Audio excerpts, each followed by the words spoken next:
Me, I welcome you all on behalf of IHMA Kerala State Chapter. IHMA Kerala State Chapter has conducted a series of 50 sessions of Season 1 of free webinars, and this is the Season 2 of free webinars conducted by IHMA Kerala State Chapter.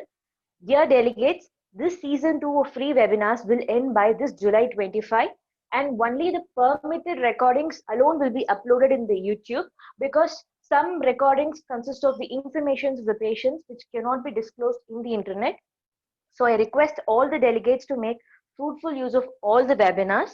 And before starting the session, we should feel very thankful and grateful for our master, Dr. Samuel Hahnemann. We should owe all our credits to our master, because it's because of his continued efforts we are here today. And today's session is conducted by IHMA Women's Wing from Ernakulam. And I would like to introduce the moderator for today's session, Dr. Nidhisha ma'am. Ma'am, please take over the session, ma'am. So good morning. As you all know, today's session is hosted by IHMA Women's Wing. I invite Dr. Yamini Ramesh. Dr. Yamini is practicing since 2008 at Asha Homeo Healthcare, Indore. She has learned under many great homeopaths like Dr. Rajan Sankaran, Dr. Sarkar, Dr. Jayesh Shah, etc. She integrates many tools and techniques into her practice needed to individual cases. She is a holistic health enthusiast who has an immense interest in treating pediatric and psychiatric cases too. She handles Asha Homeopathic Academy along with her husband, Dr. Vaibhav Jain, where she teaches regularly about the advanced methodologies to young budding homeopaths. She has also won the prestigious Lippe Award, Solve the Case contest from Bamra Arogya Trust in 2014. She has started many offline and online homeopathic courses for students which can help in learning the clinical application of homeopathic principles. She believes that learning is a never-ending process and one can learn best by sharing the knowledge one has. So I invite Dr. Yamini ma'am. Welcome ma'am. Before starting the session, I would like to say a few words.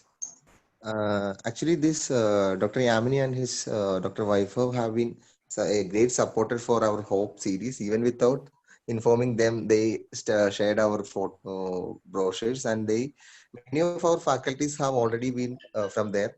Dr. Sheetar and Dr. many of them there. And I'm very sincerely thankful to them on behalf of IHMA Kerala State Chapter and also behalf of from IHMA National Chapter.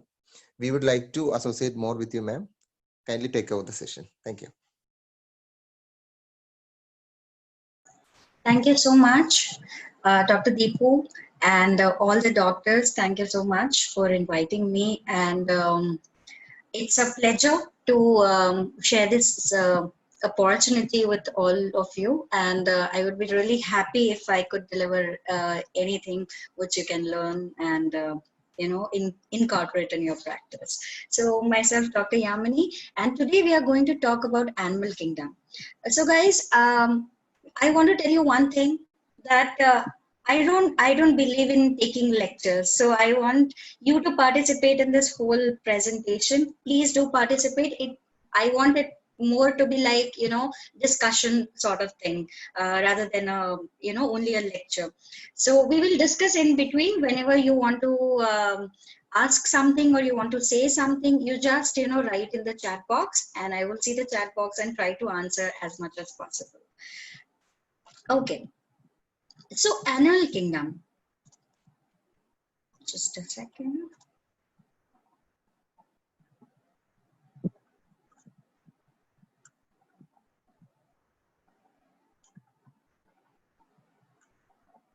Okay, so when we talk about any kingdom, like animal kingdom or mineral kingdom or any other kingdom, so in homeopathy we all know that we have three major kingdoms, which is plant, animal, and mineral.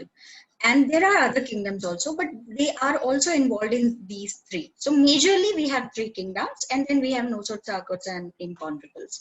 So if you see patients or person, you will see that there are three patterns of human experience. And every person, like in homeopathy, we say that every individual is different. He has his own nature, he has his own habits, he has his own constitution. So when you will see, you in every human being, or if you experiment on like 10 human beings, you will see 3 types of patterns. So there are 3 major patterns of human experience. Each one of us remain in that pattern for most part of life. So just forget what is kingdom, what is sensation, and all other things. But I will tell you that there are 3 basic patterns of human experience. You okay?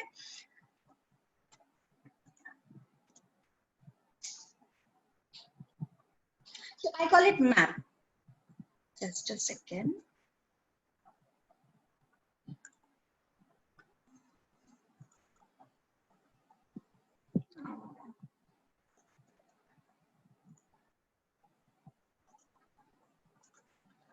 Can you see my screen? No, ma'am, the share has been now it's okay. It's okay now. Okay. Okay. So when we talk about 3 basic patterns or 3 experience patterns, so it can be summarized in 3 words, that is map. So what is map? So map is mineral, animal, and plants. Okay.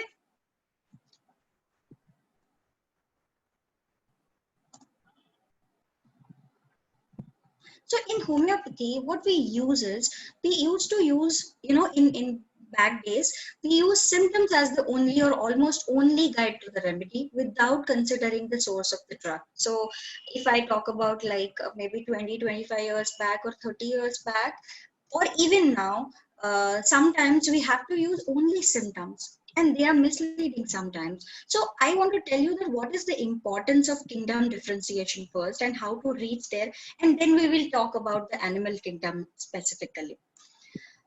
So what happens when we use only symptoms? We get lost. We don't know how to differentiate between the remedies, and that is very difficult. Like if you have to differentiate between lac, caninum, and lachesis, or you want to differentiate between say hyoscyamus and some calcarea remedy, or lac, caninum, and calcarea carb, fear of dog, for example. So if you take one example of one symptom and you want to differentiate between 2 remedies which belongs to different kingdoms, different families, if you go by only symptoms, it becomes very difficult to differentiate them. But if you systematically study everything, the whole remedy, then you will know that this knowledge of of symptoms of the remedy can be systematically used in differentiating remedies by studying their origin.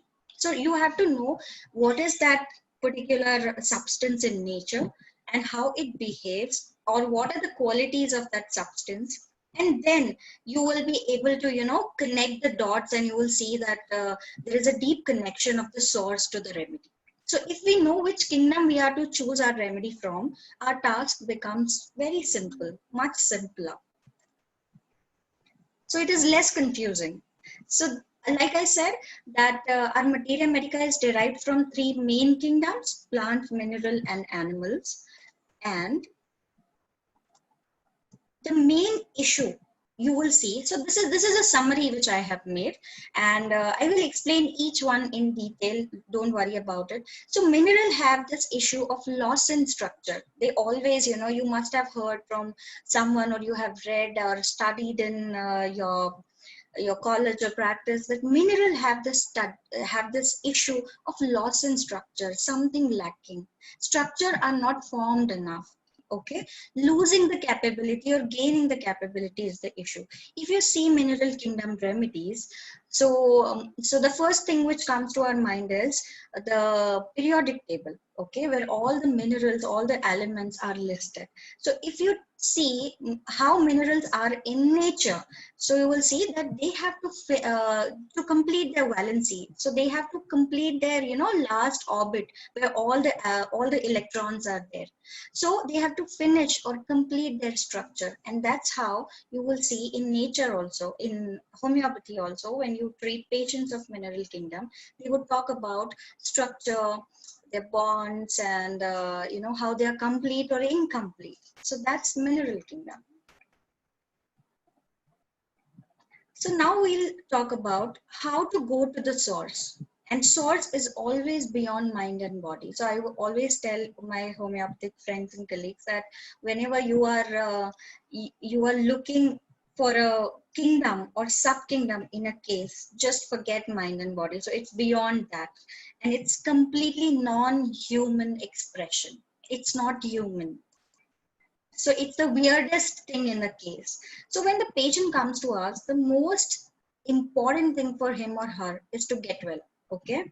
So like Hahnemann said, the highest ideal of cure is rapid, gentle, and permanent restoration of the health. So it has to be rapid, it has to be gentle, and it has to be permanent. So see, what we are already doing or we used to do earlier is most of our prescriptions, like I said, were based on symptoms, like, sometimes keynotes, sometimes the whole constitution, sometimes the specifics, the therapeutics, sometimes based on repertory. But all this time our focus was to get to a peculiar symptoms. Okay, so we need to get to peculiar symptoms, PQRS, which we call. So if we get PQRS and then we repertorize, or if we see keynotes in Allen or any materia medica, what happens is that keynotes are there, of course you can elicit that, but they are very scattered. You don't know why this symptom is there in the remedy and what is the connection of this symptom to that symptom of the remedy.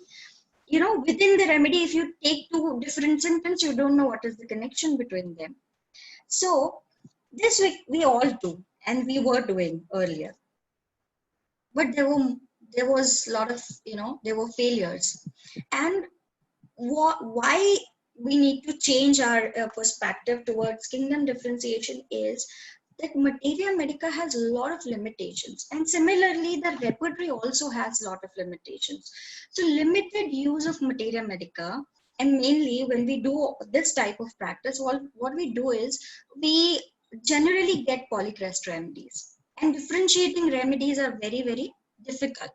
Repertory has also the same limitations. Repertory is such a scattered thing. So if you take two symptoms from mind, two symptoms from suppose abdomen, or one symptom from say rectum or stool, and you have almost 10 remedies where you can look for. Of course that is helpful, but if we know what is the underlying the spirit of the patient, what is the underlying spirit of this remedy, what is this remedy and what it thinks like, what it does like, then our task becomes much easier. So you're not lost in the lost in the symptoms or rubrics. So a lot of theories and ideas are there from patient side also and from our mind also. So we would get lost into the stories and start theorizing about various aspects. This can happen. This might be the reason of this symptom. Why he is feeling frightened because of this, like this. So no connection, no thread between the symptoms. Okay. So when we go little deeper and when we understand a case or a patient, and when you understand that what is the source of this remedy and how the source behaves, okay, so then you will be able to see that there is a deeper connection between everything. So it's just like it's a jigsaw puzzle. So you have different parts of the puzzle, and you just take it together and solve it, and you have the complete picture. So in some cases, of course, the repertorial approach, the keynote approach, the specific approach, the organ specific things, they work excellently, but it's not reproducible.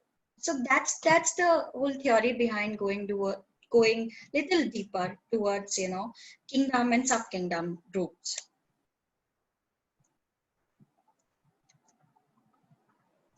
So when we study remedies, okay, they are not mere random collection of the rubrics. So like I said, you have to differentiate. If you get 4 or 5 or 10 or 20 remedies in your repertory chart, or even when you are prescribing through keynotes, you have at least 3 or 4 remedies to differentiate. So what is the connection between or lacunainum and lachesis, or what is the differentiation between lacunainum and lachesis, and how will you choose that? That's the main focus. So in each individual remedy, we can see that all the symptoms are related to each other. There are symptoms common to the kingdoms they belong. So if you study, suppose all the cat remedies in homeopathy, or you if you read the plant remedies, like if you take an example of say ranunculaceae, in which pulsatilla comes and staphylos aureus comes, and if you read 2 or 3 or 4 or 5 remedies of the same group, you will see, we all study, we all do this group study. So what is group study? You take a group of remedies and you study it together, and what are the common rubrics, what are the common themes of that group, or what are the common symptoms of that group, you see, and you make a picture. So kingdom, the remedies will have common themes in kingdoms, then in sub kingdoms, and in the source also. Okay. So you have to see the picture behind the picture. So it's very deep. So we go deeper to these expressions of facts about the disease and situation. So you will see, of course, this disease is happening, and the kingdom approach will tell you that, how this disease is manifested and why this symptom has occurred in this particular patient. And situation also. So suppose I will give you an example of lacuninum. So lacuninum has a lot of religious mania and religiousness. They are religious patients generally. And why religious? They are honest also, very honest, and loyal patients. So lacuninum it comes from a dog. Okay, it's a dog's milk.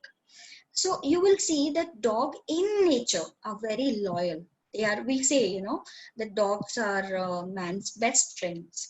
So why they are best friends? Because they are very loyal. They care about us, and they are almost like friends to us. So that's how, the religious thing, or friendship and caring and all these things comes into lacuninum.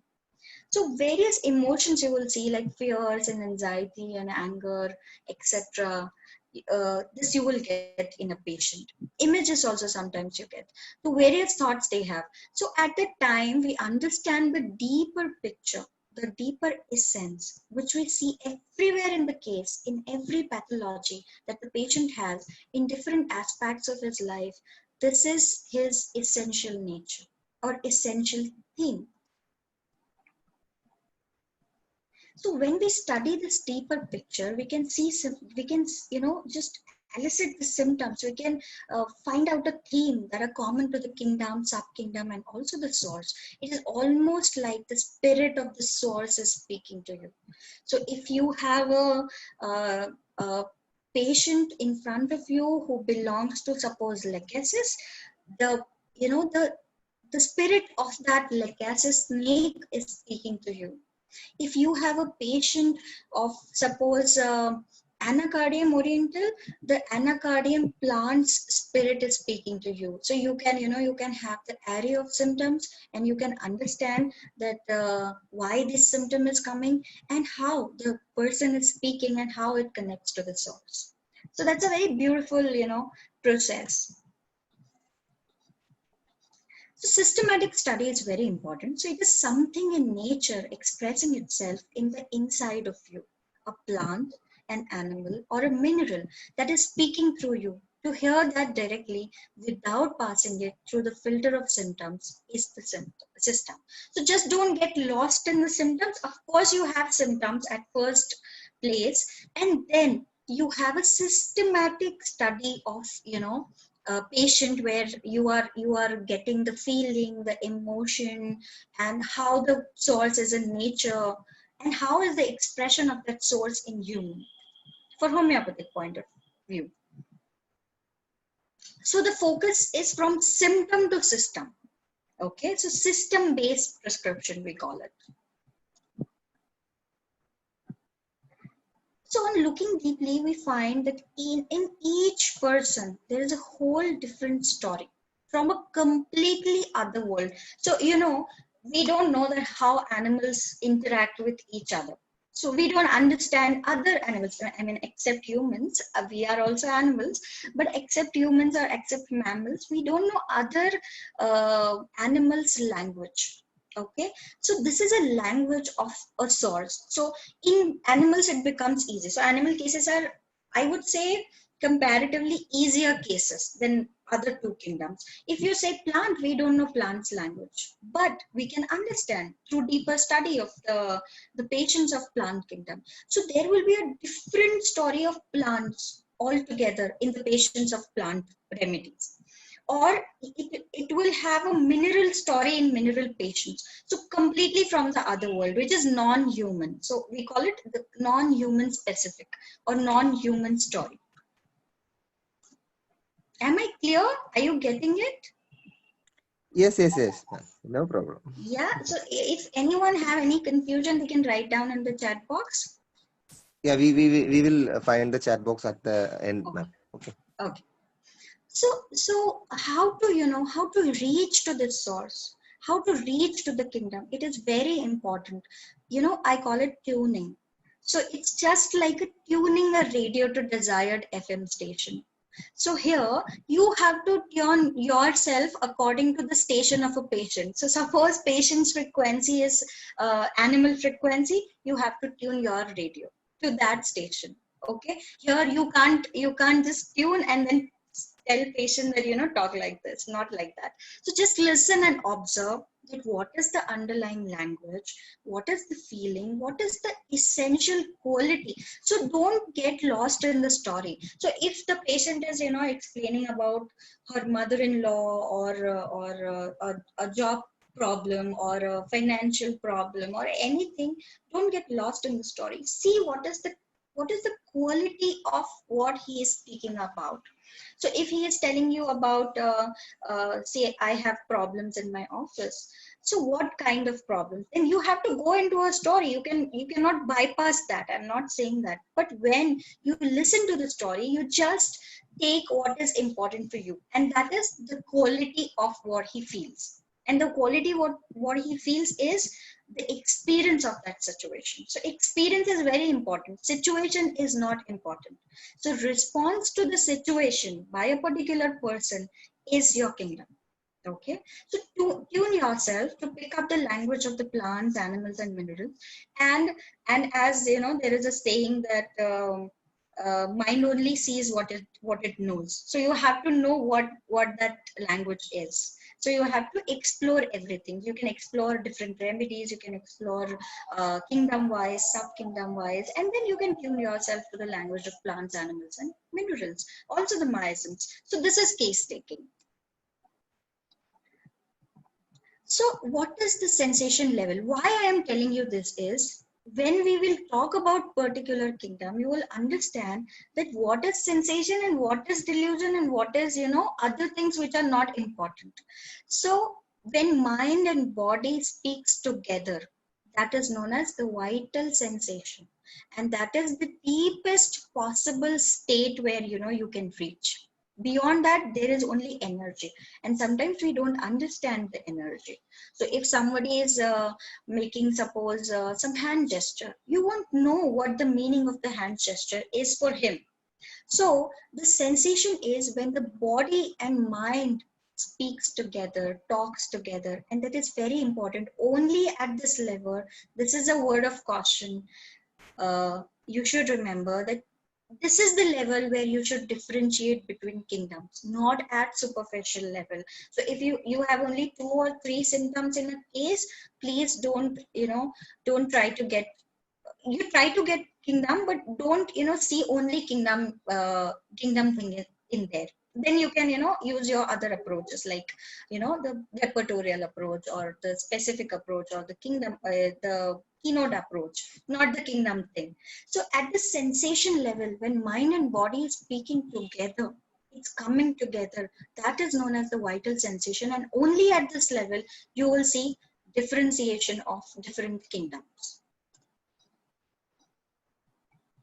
So what are source words? So, non-human specific terms, words which typically describes some kingdoms like mineral plants or animals or nosodes or sarcodes, whatever it is. So typical description of sub-kingdom or the feeling of that kingdom, that will be completely non-human specific, completely from the other world, not from your regular, life or regular human experience. It would be completely unknown, uncommon, like we said, PQRS. So it will be very, very peculiar. You just have to, pick, you should know that this is peculiar. So this is a language of a kingdom. So we'll go step by step in each one of them. So first is a plant kingdom, which say, I am sensitive to, so it has a lot of symptoms related to sensitivity and reactivity. It affects me, it hurts me, touches me, like this. Then mineral kingdom we have, which has to do with structure, capacity, capability. And then we have a animal kingdom, stronger, weaker, pounds, killing, like this. So this is a language of kingdom. So if you know the key words of that kingdom, you will be able to, differentiate or pick those words. So it is only at the sensation level that you can differentiate between the kingdoms, like I said. So how do we identify the sensation? So how do you know that now you can differentiate the kingdoms? So the first important thing, which I have already told you, is the experience of the phenomenon. So whatever is going on in his or her life, in your patient's life, you have to understand the experience of that patient from his point of view, not from our point of view. So that's a complete experience of the phenomenon, and it is deeper to mind and body. It is global.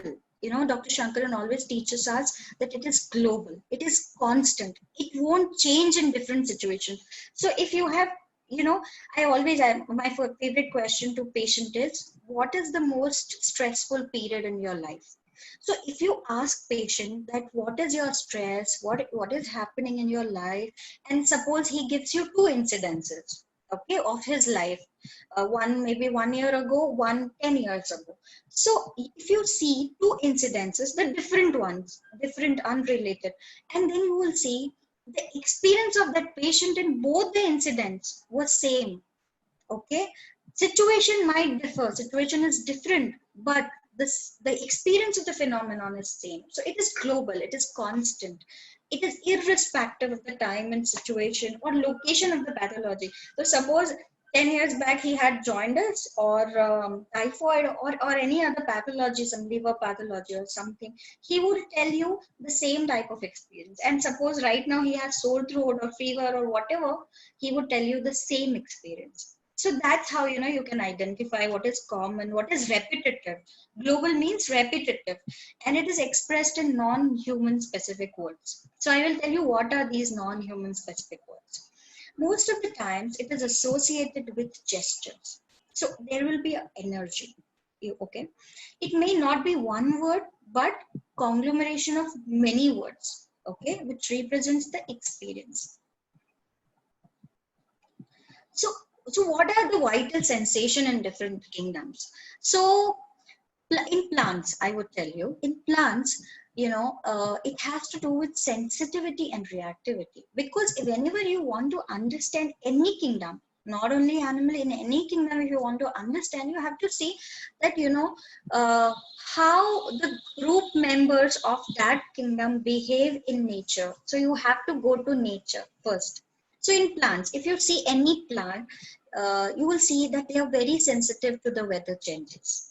Okay, and in response to those weather changes, they will react. So how they will react? Suppose there is a lot of, take any example of the plant, and you will see, or a tree nearby you, or you can see in your garden also. If there is too much of sun or heat, they would just start making their food. Okay, they would photosynthesis. And if there is too much of moisture, they would just close their pores, okay, and they won't absorb the water if it is not needed. Secondly, they would adopt. So adaptation in plants, you will see, and that is what we call in homeopathy reactivity. So plants adopt according to the situation, the circumstance, and that's how they become reactive to changes in the weather. And in human expression, you will see that they will be adoptive or sensitive to the circumstances. So they will tell you, it affects me, it hurts me, what people are saying about me, same sensation throughout the case. And in plants, it's very important to get the opposite sensation. So in sensation, if the underlying experience of the plant is caught and stiff, okay, stiffness, the opposite of stiffness is freedom and movement. So if you will see I will give you an example of anacardiaceae, like I have written. Stiff and tight is the sensation word. So in rustox, you will see, the first motion aggravates and the continuous motion ameliorates. So what is rustox? Rustox, it belongs to anacardiaceae family. And same, if you will see other members of anacardiaceae, Anacardium oriental, occidentalis, Rus vaninata, Rus glabra, Comocladia, Mangifera indica. So if you take an example of mango, Mangifera indica, Mangifera is a very good remedy for cervical stiffness or cervical pains. So you will see that there is a lot of stiffness in the cervical region or in the joints, and what gives them amelioration is the movement, the continuous movement. So on one hand you have stiffness, caught feeling, and on the other hand the opposite of it is movement and want to go out. And there's one symptom in rustox that they feel better outside home. They don't like to be in the home, okay, because it brings out movement. So in same cactaceae also, cactaceae, the feeling is constricted. In cactus tea we read the heart is clasped by a iron hand. There is a symptom. So if they feel it's constricted, contracted, and the opposite is expanded. So it's like this, okay. So this is a plant sensation. In plants, they will tell you that something is happening within me, within him, like tightening and loosening, okay, like this. So I'm sorry for this, structure is complete. Okay, so here structure is complete, not like minerals, and they get easily affected, and something is happening within, like tight and loose. So the whole focus or attention is within, or with whatever is happening with them, okay. If we talk about mineral kingdom, so like I said, if you see all the elements, either they are trying to complete their valency, complete their outer shell with the electrons. Any mineral you talk about, you take the example of natrium or calcium or strontium or palladium or aurum or whatever. So what happens in nature to the mineral kingdom remedies or mineral kingdom group members? So they are trying to make bonds with someone. Either they are trying to give the extra electron they have, or they are trying to get the electron they want to complete their valency. So what is the main issue in nature? So in nature, minerals are trying to complete their valency, trying to complete their structure. So in patients also, you will see the same thing. The main issue in minerals is about structure. So their main concern is about lack, forming, maintaining, or losing the structure. So they are more, more concerned about how my structure is. And structure can be anything. Structure can be their relationship, their body, or their pathology, or their security, like different things. But here you will see this constant theme of that how capable I am. Main issues: losing the capability or gaining the capability. Okay, so this is a periodic table. And this is because we have 6 rows in the periodic table. So each row will have, different type of understanding, different type of feeling. So you can see. Dr. Jyoti from Tamil Nadu had taken a session on the Mineral Kingdom and series. Okay. Okay, It was okay, great. that's great. Okay, so now we reach to our main topic of today, that is animal kingdom. So I want to ask you, what is the unique quality of animal kingdom remedies or animal kingdom in nature? Forget about homeopathy. Can you write in the chat box? I have muted the chat box. Right now I'm opening. Actually, so many messages were there. Okay. Sorry. Yeah, now it's okay. Open. Okay. Okay. So can anyone write, please?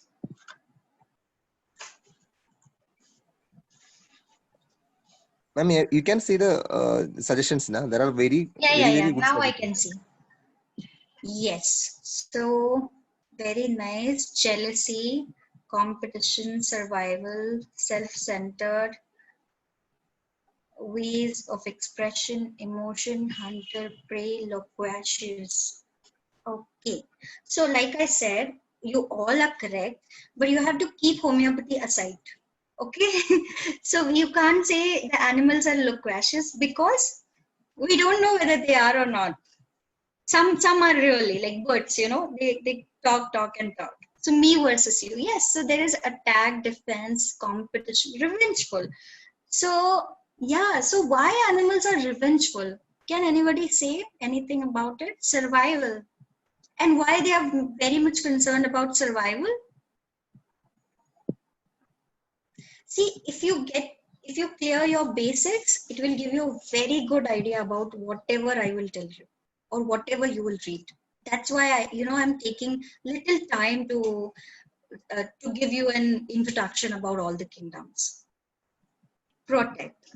Otherwise, they will be eaten by other animals. Very good. So Rachit has returned. Otherwise, they will be eaten by other animals to protect themselves.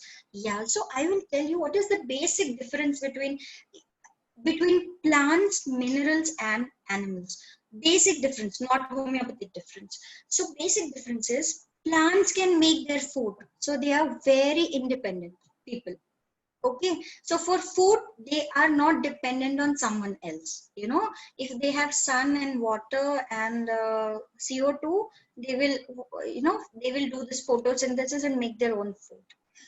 If you see minerals themselves are food.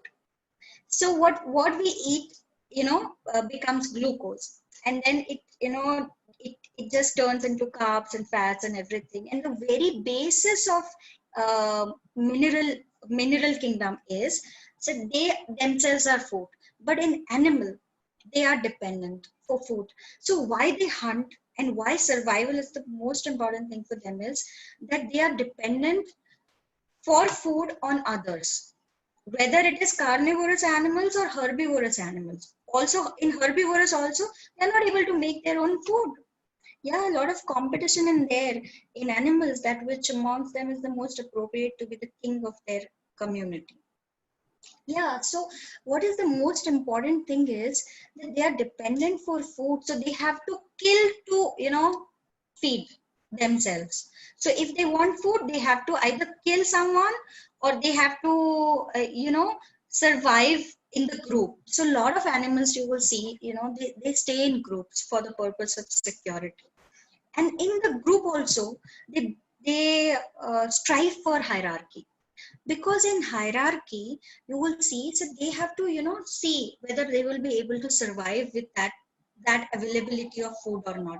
Because for animals food is really scarce, that's not too much. Okay, you have a lot of plants on the planet, but not for, especially for the carnivorous animals. I will say that scarcity of food is there. Okay, so survival of the fittest. Okay, thank you so much. So yes, you all are right. So the unique quality of animal kingdom is also that they are living. So of course plants are also living, but the animals are walking, talking, moving objects, but plants are fixed. So that's the difference between how you can differentiate between animal and plants. Plants are fixed, animals are moving, they are living, they are able to express themselves, they will have language, and they are able to move, they are expressive. Okay.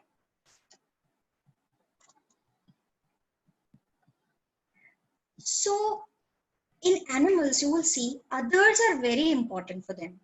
Why others are important? Because, like I said, they are dependent. They are fed by others. Okay, either they will kill, they will hunt, or if they are pet animals, the master will feed them.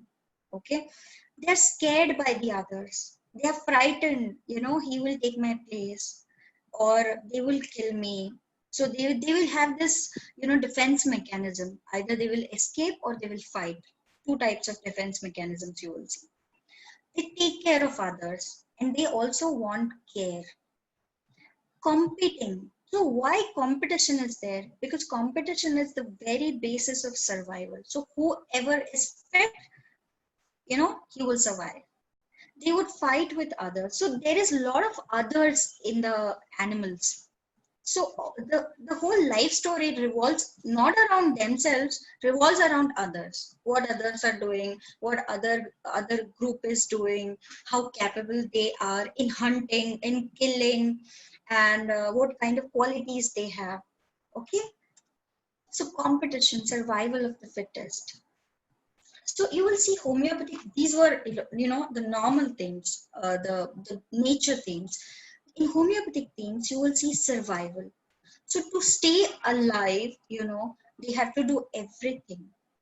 So you will see prey and predators. So of course, all animals are preys and predators in hierarchy, but some animals are very meek and very weak, and they are mostly preys. And some animals, they are the top predators, and they are the mostly dominating animals, and the bigger ones which have more strength, more capacity, more quality to hunt and do things, they are predators. So you can divide. I will tell you, there are mainly 6 subgroups in the animal kingdom, which I will be talking about. But you can divide animal kingdom remedies according to your own convenience. So I have, like, when I practice, I have divided animal remedies, whatever themes I see, not theoretically, but whatever you experience. So I have divided animal remedies into vivacious remedies, vivacious animals, the talkative animals, the prey animals, the predator animals, in the group also. So if you take one group, say you are taking mammals. So in mammals, you will see, weak mammals.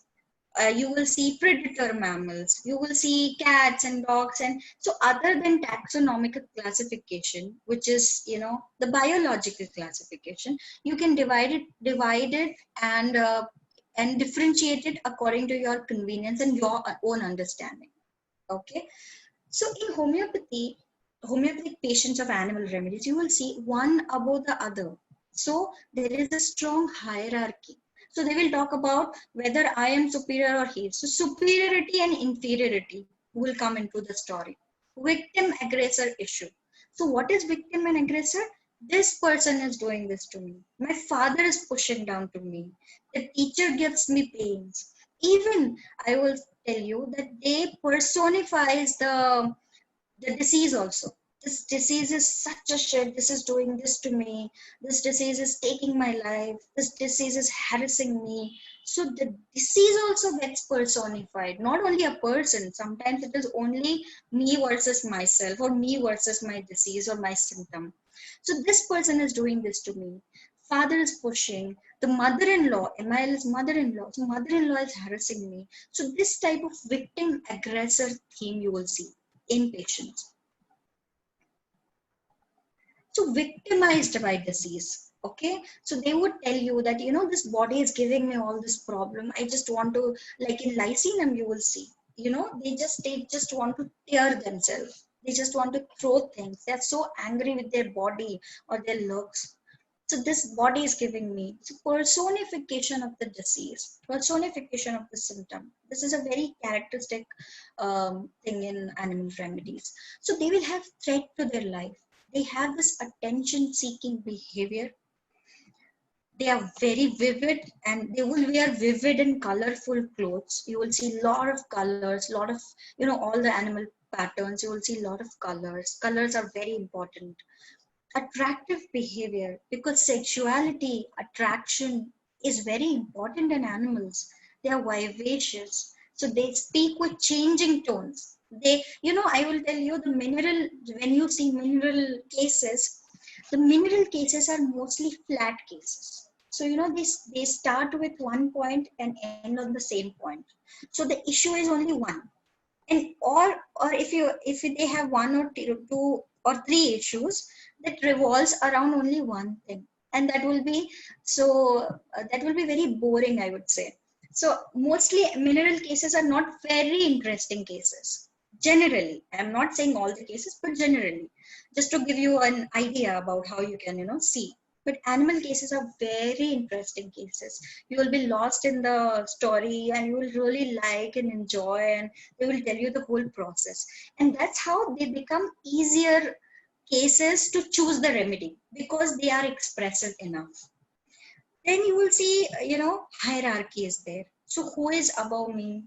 Who is, like in mammals, I will tell you that they will see who they are in the group, what they are doing in the group, and also what is the importance of them in this whole system of hierarchy.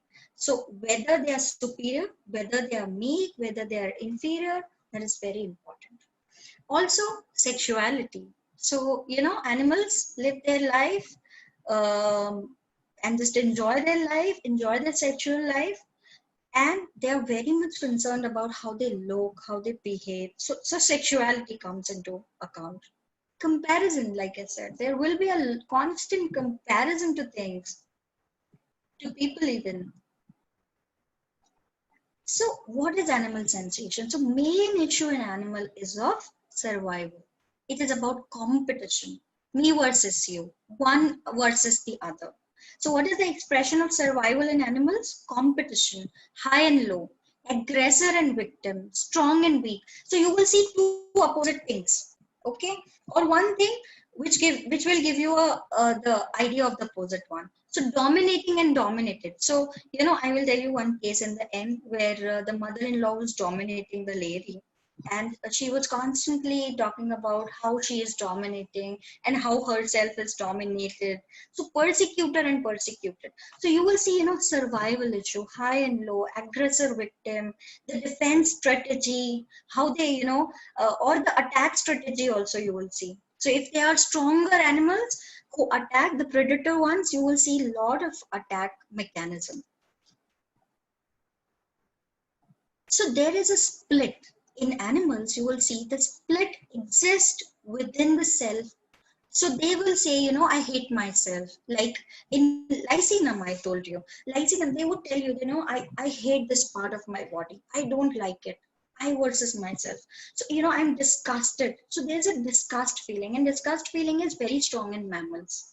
You will see in other animals also, but in mammals, it is very important. So split within themselves. So duality is there. Attraction and sexuality, which is very important for the propagation of the species. Okay, so survival of the fittest. So who is fit, who can reproduce more. So attraction and sexuality is a very important basic theme of the animal kingdom. Jealousy is there because you cannot compete without jealousy. Okay, the issue is not about what affects them. Like in plants, it is what affects them. Like the weather changes, the environmental changes, or any disease so they would talk about how it is affecting them. It is hurting, it is suffocating, or it is doing this. But in animal kingdom, it is for them who affects them is more important. So it's not what, but it is who. So that is how you can differentiate. So in lachesis, so for example, if you take lachesis, in lachesis we find the symptoms are left-sided. So person cannot bear constriction around neck. We all know about this. So it has darting movements of the tongue. But why? Because lachesis has all its organs on the left side of the body. So it is the most vulnerable around the neck region, and has, like all the snakes, the darting movement of the tongue. So by just learning about the source, by knowing about how this particular remedy is there in the nature, what is his natural qualities, you will get a lot of homeopathic themes or symptoms of that particular remedy. So that is very important to study it in nature.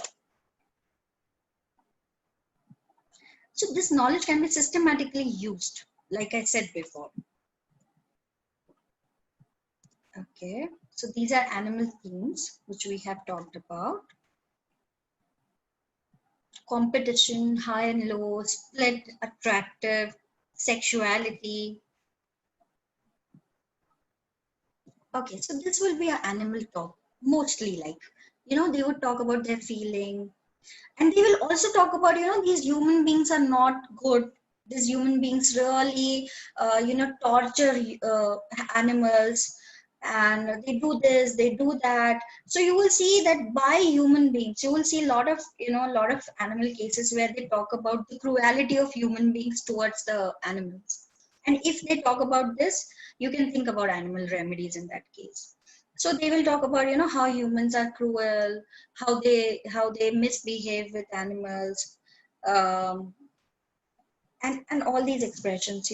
I jump at them, I will beat them, she's better than me, I'm not good enough, I don't accept myself. So when a person say that I'm not good enough, I don't accept myself, you will see that there is a split within the personality. Human beings are so cruel.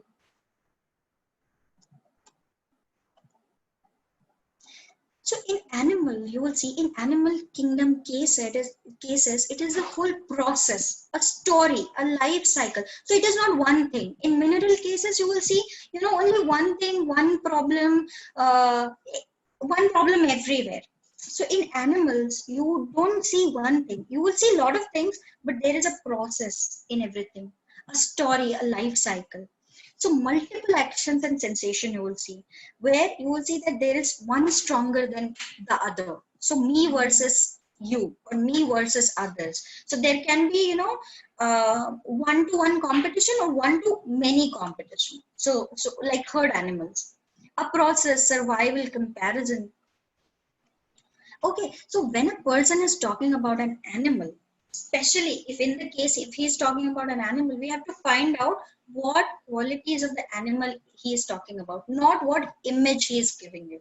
Sometimes, people say, I'm really frightened of the snakes, and here they are giving you the qualities of mammals or birds. If they are talking about snakes, if they say, I'm very much frightened of the snakes, they can be mammals, or they can be birds, or any other kingdom also. But if you are sure that the case is at sensation level, and if you are thinking about the animal, don't go by words, go by qualities. So what is the quality? So if the quality is meek, I would say, so then it could be a mammal. If the quality is very aggressive and hunting animal, so don't go by, if he's seeing snake, it can be anything else. It can be a raptor, it can be any other animal. So in animals, the main focus is who affects, who wins, and who survives, and who gives up. So who is very important. Who is doing what to him or her. So in animals, he is the problem. Okay, so I mean the other one, or the body itself, or he is the problem. In minerals, I am the problem. So in minerals, you will see a lot of introspection. In plants, they are affected by the external world. So of course, for animals and plants, the problem lies outside their body, outside them. In minerals, the problem lies within them. But how you differentiate between animals and plants? The plants are affected by the external world, the changes in the external world, and animals are affected by a person or group of persons who are causing the problem. Issues of survival. Okay, so you will see these keywords in the animal remedies: stronger versus weaker, dominating versus dominated, suppressed, oppressed. They would talk about hierarchy, higher, lower, worker, boss. So, the issue is not about what affects them, but who affects them. And, they would say, he dominates me, he controls me, where the other person is the problem. In animals, their energy pattern and hand gestures always show that one thing is doing something to the other. So if you explore gesture, you will see that there is a pattern or a process. So one thing is doing something to other.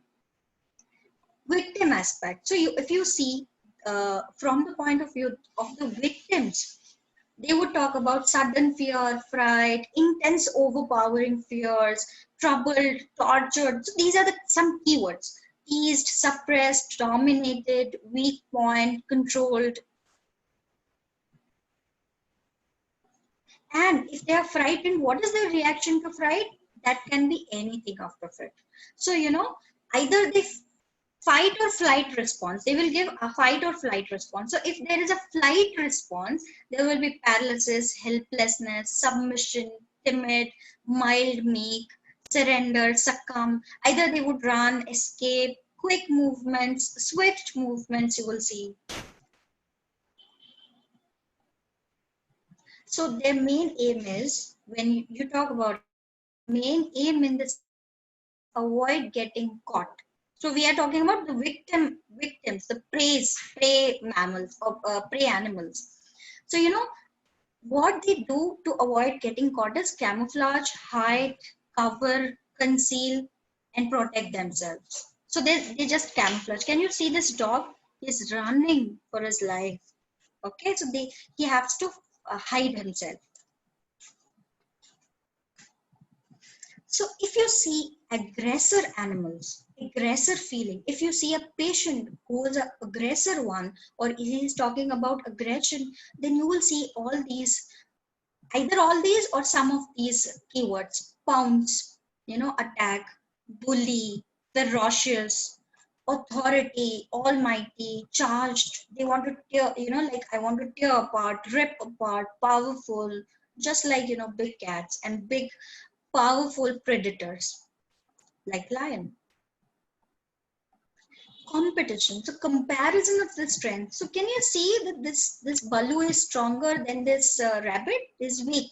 So comparison of the strength, stronger versus weaker, better than somebody. So this is very important for them, that they are who they are in the group. They are somebody or anybody or nobody. So that's the main important thing. Jealousy is there. Split within themselves. So there are two different sides of their personalities, the animal side and the human side. So their human side seems to have contempt for the animal within. So you will see a lot of disgust about, one part of themselves, or any about some pathology or some part of their body or themselves, the whole themselves. So I will give you an example of ambrogracia. In ambrogracia, you will see there is a symptom of cannot pass urine in presence of others or presence of nurse. There is a rubric and a symptom. So, ambrogracia is a whale. It's a mammal. So what happens to the patient of ambra is they have this contempt for the animal part of themselves. Though they are mammals, the human is also a mammal, but they have this contempt for the the second animal which they have. Okay. Then you must have heard about this elephant story recently happened, when somebody has put some firecrackers or something, and the animal this elephant died. So what happened, everybody, I have seen these cartoons somebody has made, where this has returned, she did a mistake, she believed humans. So what happens, the patients will also talk about that. The way they feel about themselves is often reflected by their expressions. So they would tell you that human beings are so cruel, I feel split up, I jump at them, I'm not good enough, these humans are not good. So you can just consider this example of an elephant who died because of the humans. And I guess the person who has made this whole art also belongs to some animal group. Just for understanding, I'm saying. So attraction and sexuality. So can you see colors of this peacock? So attractive, okay? So also colors sometimes they use for repulsion when they want to camouflage. So attraction, repulsion, and sexuality. But attraction is a very important thing. So there is a need to attract attention, and these personalities are attractive in their behavior and appearance. Okay, so if they have any pathology which make them less beautiful or less attractive, they will be they will be worried about it. Suppose vitiligo. So if vitiligo happens, they would say, I feel dirty about myself. This is not good.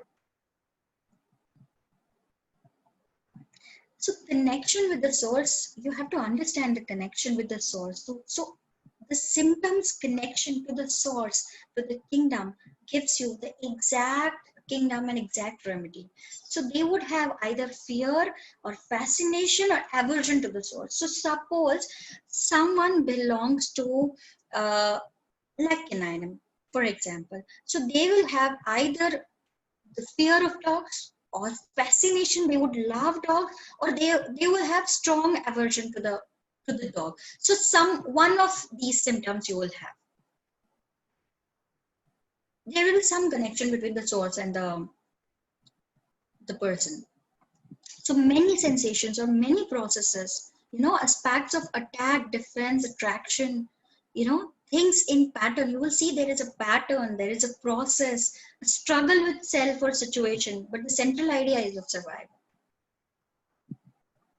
Okay, so see, here we have taken, I have taken in first photograph, you will see all the 5-6 mammals. In the second photograph, you will see a lot of mollusks. So in the mammals also, you will see attack and defense mechanism will vary according to the subkingdom. So if you take the example of dogs, the attack and defense mechanism is different.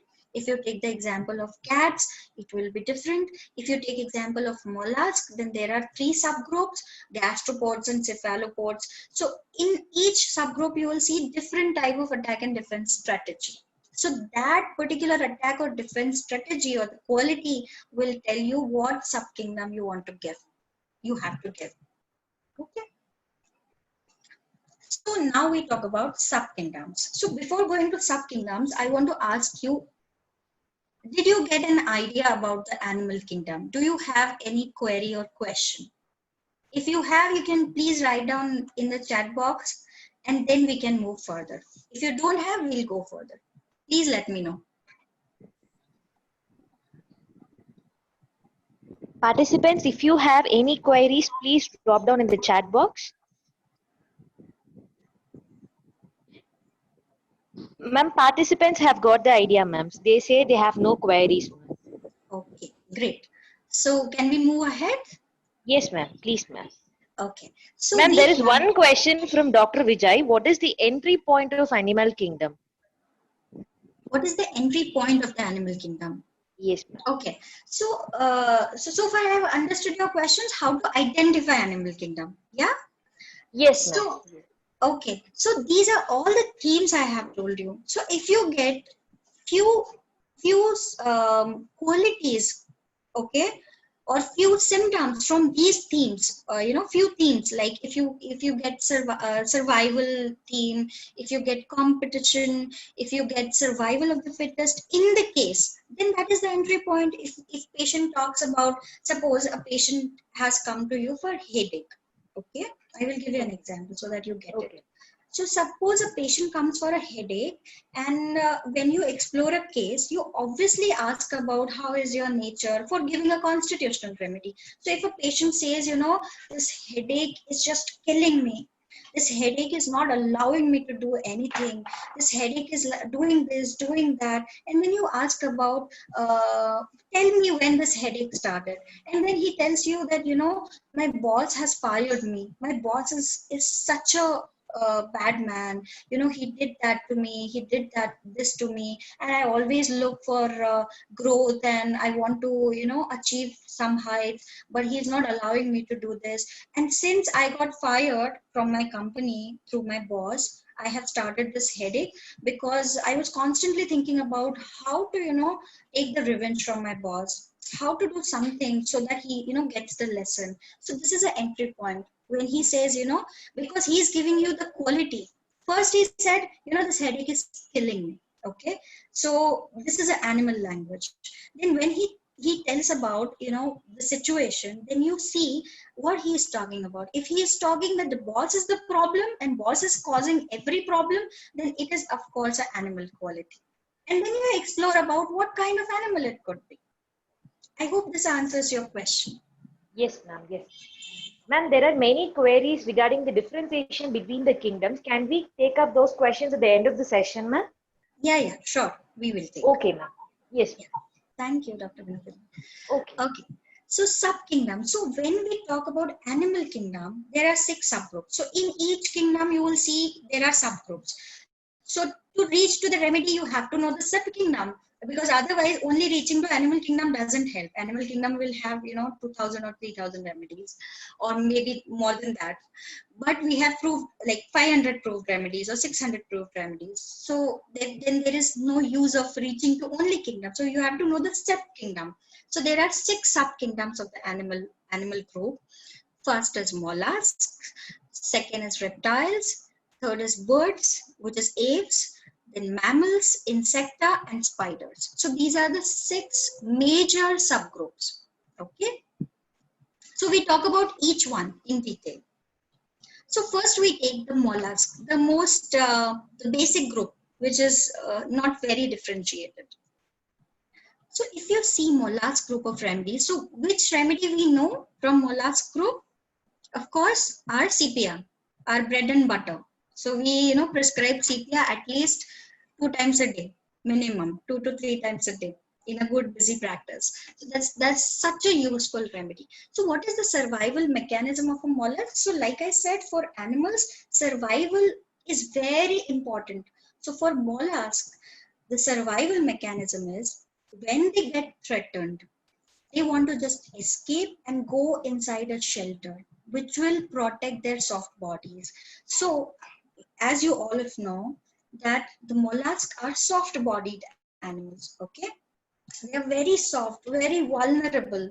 So whenever they are threatened, and they are very small animals also, except sepia cephalopods, they are big ones, but still they are very vulnerable to the environment. So like you must be knowing about the pearl, how we get pearl. So this conchiolinium is the remedy from mother of pearl, and pearl is also a remedy. So this mollusk, it has to, go deep into a sea, and if a sand particle or something goes inside, and then for years and years, it just stays calm and does its own thing in a very serene place deep into a sea in the sand, and then after some years the pearl develops. That is how, the pearl comes out. So mollusks, whenever they are threatened, they just escape, because they are really small and vulnerable, and they don't have any attack strategy. So outer world is very frightening for them. Inside they are very safe. So you will see there is a shell in the mollusk. So they talk about shell also. Okay, so key words for mollusk expression is withdraw, because they are soft bodies, they have a shell, they go inside, and inside they are protected. So inside they are, very much safe. Outside is little dangerous. Withdraw, withhold, go into my shell, pull myself in. So they just pull themselves in to protect themselves.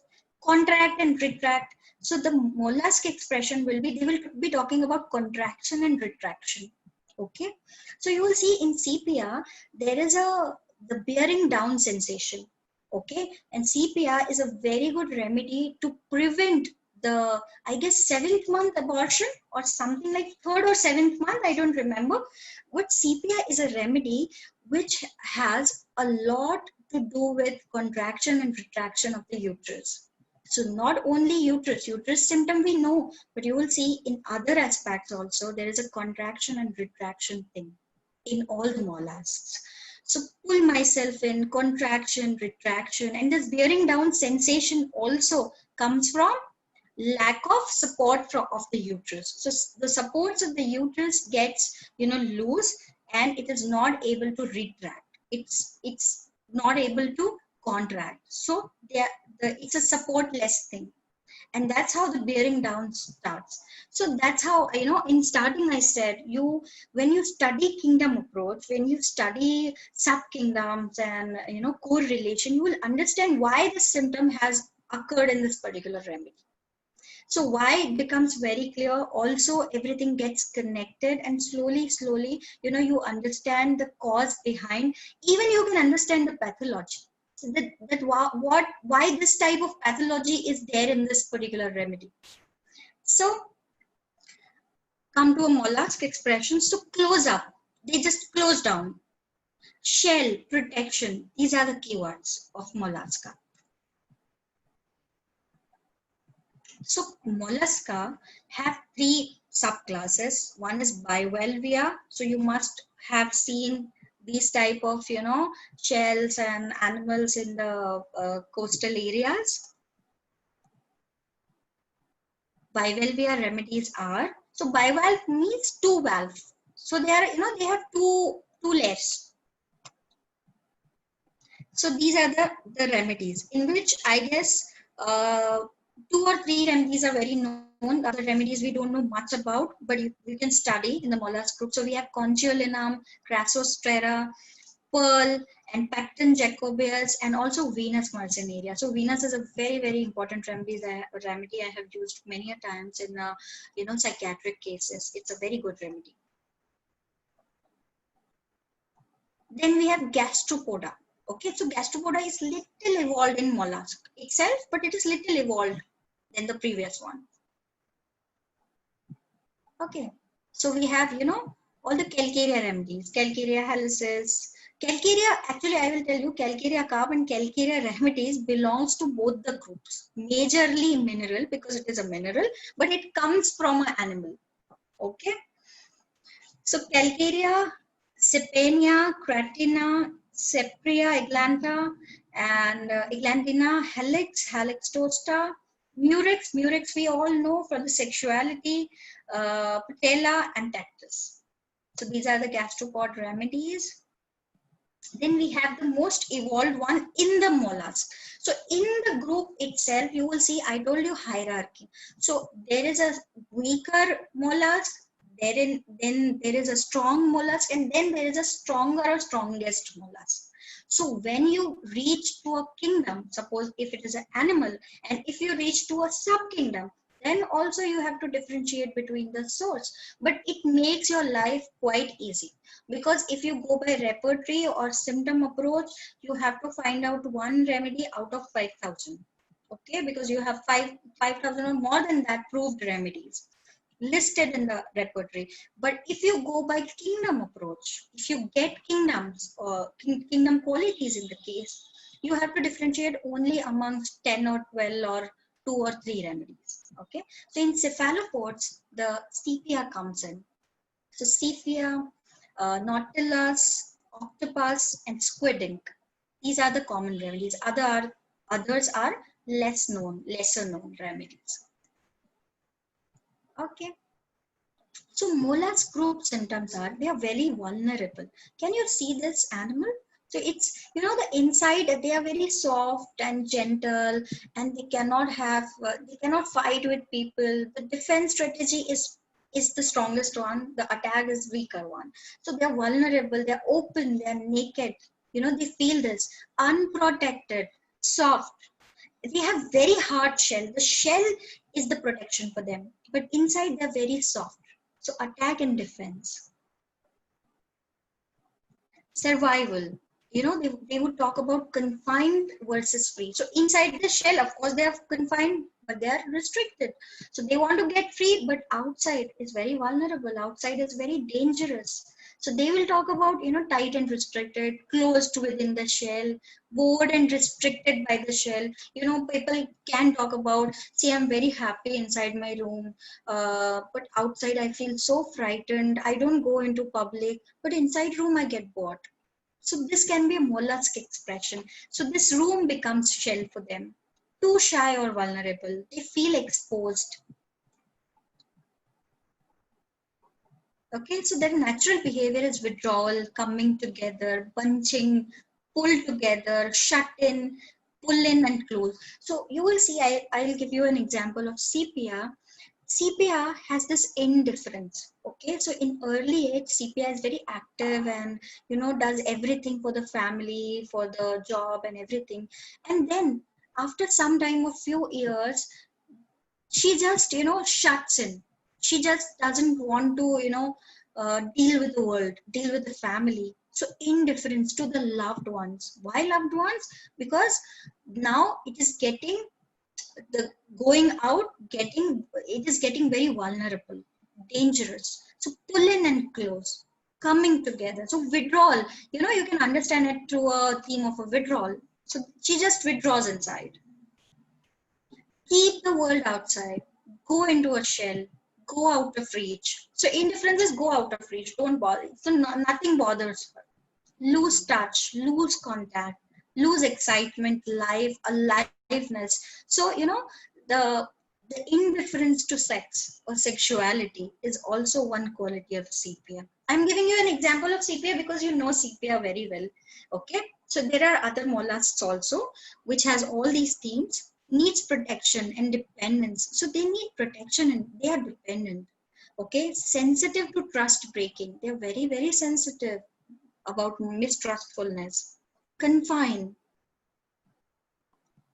suffocated. So because they are living in a shell, though shell is giving the protection, but shell sometimes suffocates. Sorry. So suffocated, split, claustrophobia and caged. So they would feel claustrophobic in the shell. So they would definitely talk about the shell and inside and outside. Inside and outside are very important keywords of the mollusk. You have to look towards, if it is coming up in the case or not. Duality, that outside is threatening, so go into a shell, but inside is also boring, maybe threatening sometimes. Okay, so the central issue is attack and defense. They change colors. Camouflage is a very important theme, especially for cephalopods. You will see in sepia, there is a lot of camouflage. And why? To protect their eggs, to protect themselves, to protect the family. Pretending, because they live together. They live in bunches. Why? Because bunch gives them a security. Pretending, inking. So, sepia ink, we all know the ink of the cuttlefish, which it uses to, just distract the aggressor. Okay, so this is about mollusks. So I hope you have got an idea about the mollusk. Can we go further? Yes, ma'am. Please, ma'am. Okay. So if you have any questions related to this, just, note your questions. We'll take it in the end. Don't worry about that. So now we talk about the second subkingdom, which is spiders. Very interesting subkingdoms, less explored, but very, very extremely useful. So we use only 2 or 3 remedies out of it. So one is, of course, tarantula. Second is, can anybody say? I will tell you. The second is Theridion and Mygale and, like these remedies. But spider is big kingdom. So we'll take the closer look towards what is Arachnida. It's also known as Arachnida. So what are the themes of spiders? One is activity. So you will see in animals also, you will see the similarity between 1 or 2 subkingdoms. Like, for example, I will tell you, you will see a lot of similarity between Insecta and Arachnida. So insects and spiders, they look same. Even sometimes they behave same, but there are very fine differentiations. Okay, and they are very strong differentiations. So you can differentiate easily. Though they look same, but they are not same. You will be able to differentiate if you read it thoroughly. So themes of spider is activity. One is they are very, very active, restlessness. They are very busy. Complaining, lamenting. So spider patients, they would complain a lot. You will see a lot of dyskinesia, jerking movements, the scissors, chorea, involuntary movements. Because if you see spider weaving his web, if any, house spider you see, they do some movements which are very rhythmic, sometimes very rhythmic, and sometimes out of proportion. Okay, so mostly spiders are known for rhythmic movements, but when they lose their rhythm, they can have this involuntary movements. So this is more common in ground dwelling spiders. So in spiders also we have 3-4 groups. Okay, so dyskinesia, you will see activity, complaining, eating. So spider patients, they have very less appetite. They refuse to, refuse food. They're poor eaters. They want light food because they want to, keep themselves active all the time. So to become active or to stay active, the food is a problem for them. So they don't eat that much. Hurry. So you will see they are in hurry. And cunningness, you will see there's a strong cunning quality in them. They will always make you fool or try to make you fool. Strong rhythmic music. They are really, fond of music.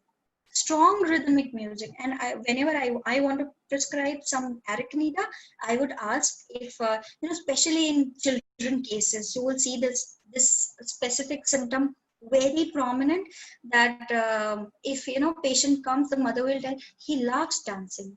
He just loves dance.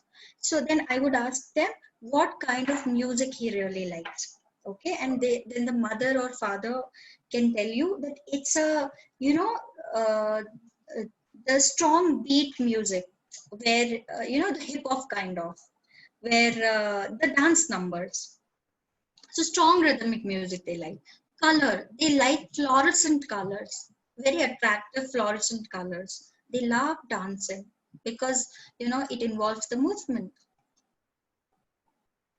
Persecution. So what happens that they make this web, okay, but sometimes the bigger predator for arachnida, the bigger spider sometimes, or some other insect or some other animals, just captures them, okay, and then they feel persecuted. So persecution is one theme. Hypochondriac, malingering, this is also, symptom of arachnida. Then they don't like touch. They don't like direct contact. So if you touch them, they won't like it. It's also prominent in the children cases. The parents will tell you, we can't touch his things, we can't touch him directly. If you want to cuddle, then he won't like it. Okay, he would just come whenever he wants, otherwise not. Highly sensitive nervous system, because they are highly sensitive, that their nerves get, sensitive if you touch them. They are sensitive to music, sensitive to touch. So that's how, we call it hypochondriac. So senses are very sharp. Pain or burning or anything, they would feel very sharply, always in alarm, sensitive to noise, light, touch, vibrations, anything, because that's how they survive. So arachnida has to be sensitive to the touch, so that they know when, they create this web. So this web is to capture other insects. So if any vibration happens in the web, they have to get alert. So that's how in patients also you will see they are very, very alert for the vibrations, the noise, the light, the touch. That's their survival strategy. That's how. Sexual eroticism. They are highly sexual. So I will tell you, if you see, if you see animal kingdom, in animal kingdoms, the shorter the lifespan, higher the sexuality. So if you see, because when you have a short lifespan, you have to do everything in that lifespan only. And if you have a longer lifespan, many years to live, then you can do many things. So the pace also, defines the lifespan. So why arachnida is very fast, hurry, they are always in hurry, because their lifespan is very slow. So they have to, eat, they have to reproduce, eat and perform the sexual life, increase the species and die. So, same with insecta. So in insecta, you will see a lot of fear of death and fear of sudden death. Why sudden death? Because what happens if there is a mosquito in the room? If you see mosquito, what is the first impulse? Kill. Just attack and smash it. So the same thing happens to the arachnida also. If you see a spider web in your house, what do? You take a jhadu and just clean it. Okay, just smash it. So this fear of sudden death, and also the increased sexual desire, and mostly when there is a short lifespan in any animal, the chances of polygamy is very high. Why polygamy? Because they have to increase their species. then they have the less time. Then there is no time for monogamy, finding a partner and doing everything. So that happens in mammals. Why? Because mammals are larger groups. Also they are evolved and they have many years of life to live and to perform their function. So this is how you can understand life and death. So Arachnida will have this feeling of danger, possibility of death, agony before, fear of being trapped, caught, and killed. So sudden death, fear of being trapped, caught, and killed. So deceit and crime. So I told you already that there is a quality of cunningness. They are very cunning people. They are not easy to go. Secrecy. So they would maintain secrecy. And when they will enter your cabin, you will see, you can, observe them, how they behave, what they will tell you, whatever they want to tell you. They will keep a secret. And in their story, some cunningness you will see. Okay. Sensitive to human interaction. They're very sensitive to human interaction because humans are also predators to them. Outcast is a big theme. Outcast, rejection by the group, feeling alone, sometimes sudden, irresolution, and they are into tubercular diathesis. Why tubercular? Because the pace is very fast. Suffocation, fear of suffocation is there, and also there is disobedience, rebellion, fear of narrow places, and claustrophobia. So what happens in tubercular diathesis? They want to do everything in hurry, fast paced, because they think that I might die any moment out of the suffocation, due to the suffocation. Okay, then coldness and chilliness, stinging pains, heart pains, thirst, periodicity is there, and also there's a strong symptom. Tobacco ameliorates most of the spiders. They get amelioration by taking tobacco in any form. So, okay, Dr. Sankaran has given this beautiful mnemonic through which you can understand spider and also remember. So, if you want to remember, the spider remedies, just read this mnemonic and just remember it. So, S means small, speedy, sudden. Paralyze, P means paralyzed, punish and pursuit. I means irritable, impulsive, insane. D is destructive, death, dancing and deceit and cunning. E is excite, ensnare, escape, and R is rhythm, rage, and restless. So this is a complete crux of what spider is, what Arachnida is. This is very important. Okay. So spider have 5 major subgroups. Okay, so there are web weavers like Arania, Theridion, Latrodactylus. There are wolf spiders like Tarantula, and they are mostly nocturnal. Jumping spiders like diurnal with excellent eyesight. Crab spiders and trapdoor spiders. So there are 5 major groups. You can divide it and read it accordingly, and then differentiate. So I have taken few examples of spiders just to tell you, how you can pick up whether this case belongs to spider or not. So strategy, mostly spiders, not mostly, all of the spiders are exclusively carnivorous. So they hunt, they are not herbivorous at all. So what is their strategies? Strategies to catch prey. One is wait and then ambush attack.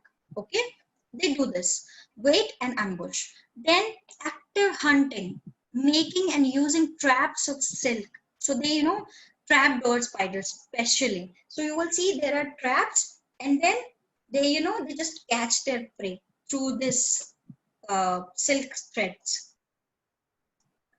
So spiders often feed on other spiders. Okay, males leave their web and go out in search of the female to mate. And generally, the female is larger than the male. So if you see a larger spider, it is probably a female spider. So generally the females are larger than the males, like the black widow spider. That the black widow spider just kills and consumes the male after sex. So it just mates with the male and kills it.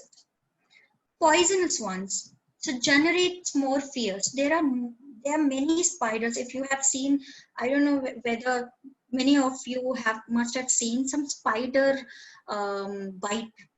You know, if you have seen it, you will see that there is a lot of, you know, putrefaction and pus and pain and stinging pain and everything is there. So because there are many poisonous spider, they create a lot of fear and violence. They won't kill you through the poison, but that create a lot of fear and violence.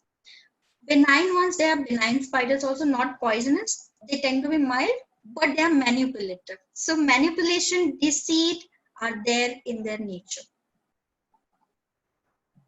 Okay, so this is tarantula.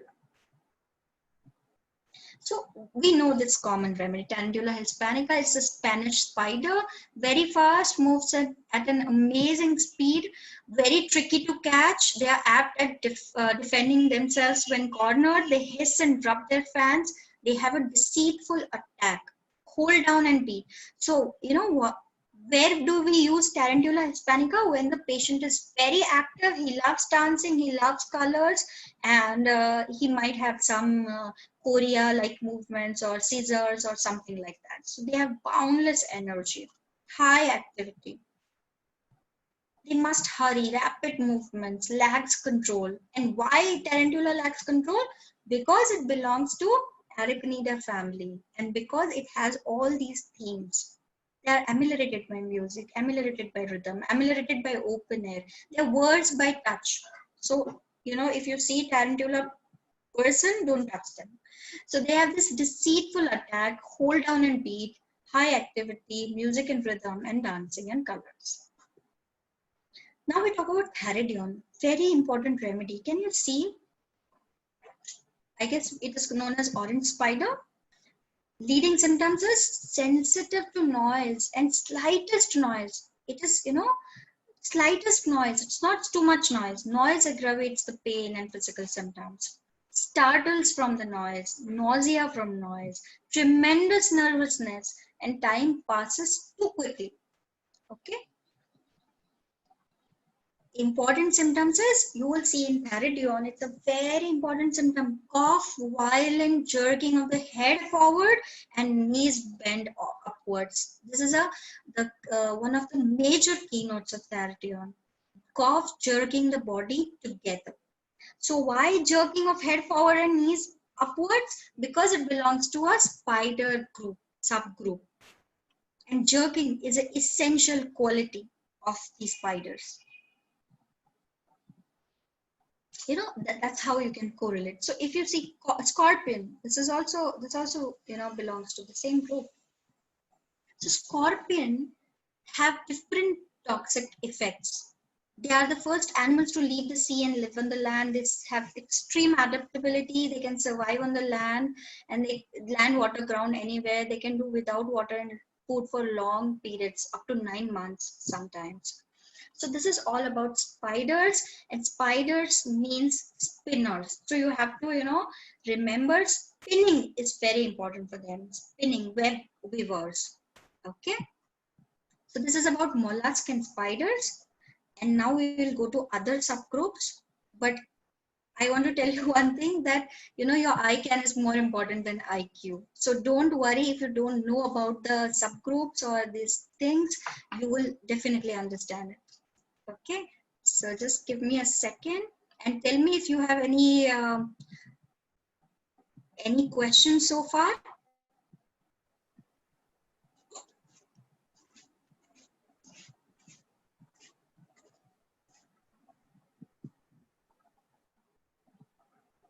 Ma'am, there was this one question. Please describe the cunningness of tarantula child.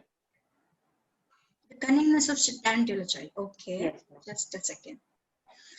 Okay, so you will see, you know, in tarantula, you will see that I can tell you by my experience what I have seen. So what happens in tarantula, you know, they are very smart children. If you ask them, you know, what do you like and how you are in the school, and if they have siblings, then you can see that there is a lot of sibling rivalry. And what tarantula people will do, you know, they would just pinch the sibling. They would just, you know, do something which is completely hidden, completely impulsive, out of no, they don't have clear motto that, you know, I'm doing this for that. No, not like that. They would just pull, pinch, bite, scrap, or do something which is very cunning, you know, and then they will, you know, hide that. If you ask them, did you do this? They will tell you, no, I didn't do that. But the parents will tell you.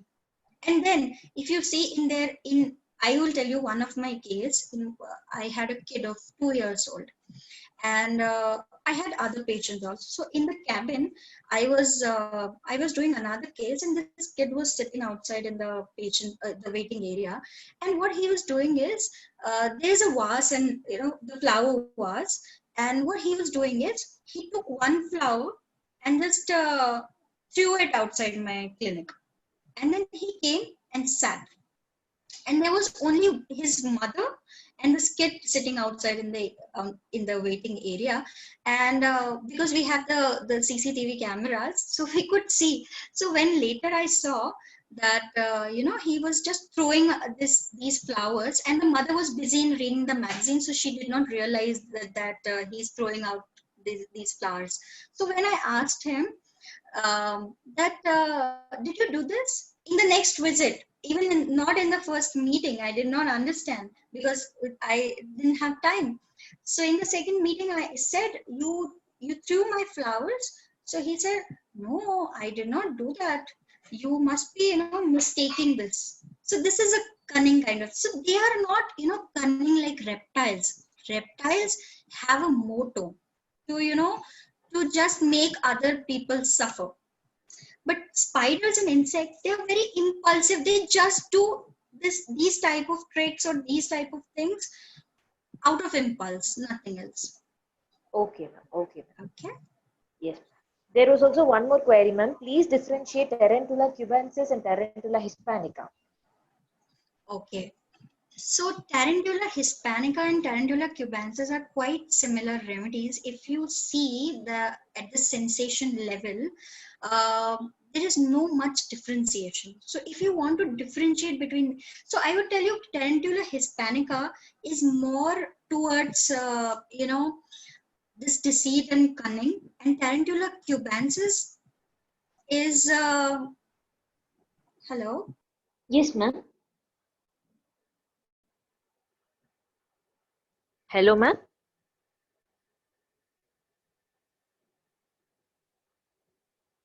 Ma'am, you're not audible, ma'am. Okay, I don't know what happened. I got muted. Yes, ma'am, you're audible now, ma'am. Now I'm audible? Okay. Yes. So, yeah, I was saying for Tarantula cubensis and hispanica, just give me a second. I will share if I can. Sure, ma'am. Just a minute.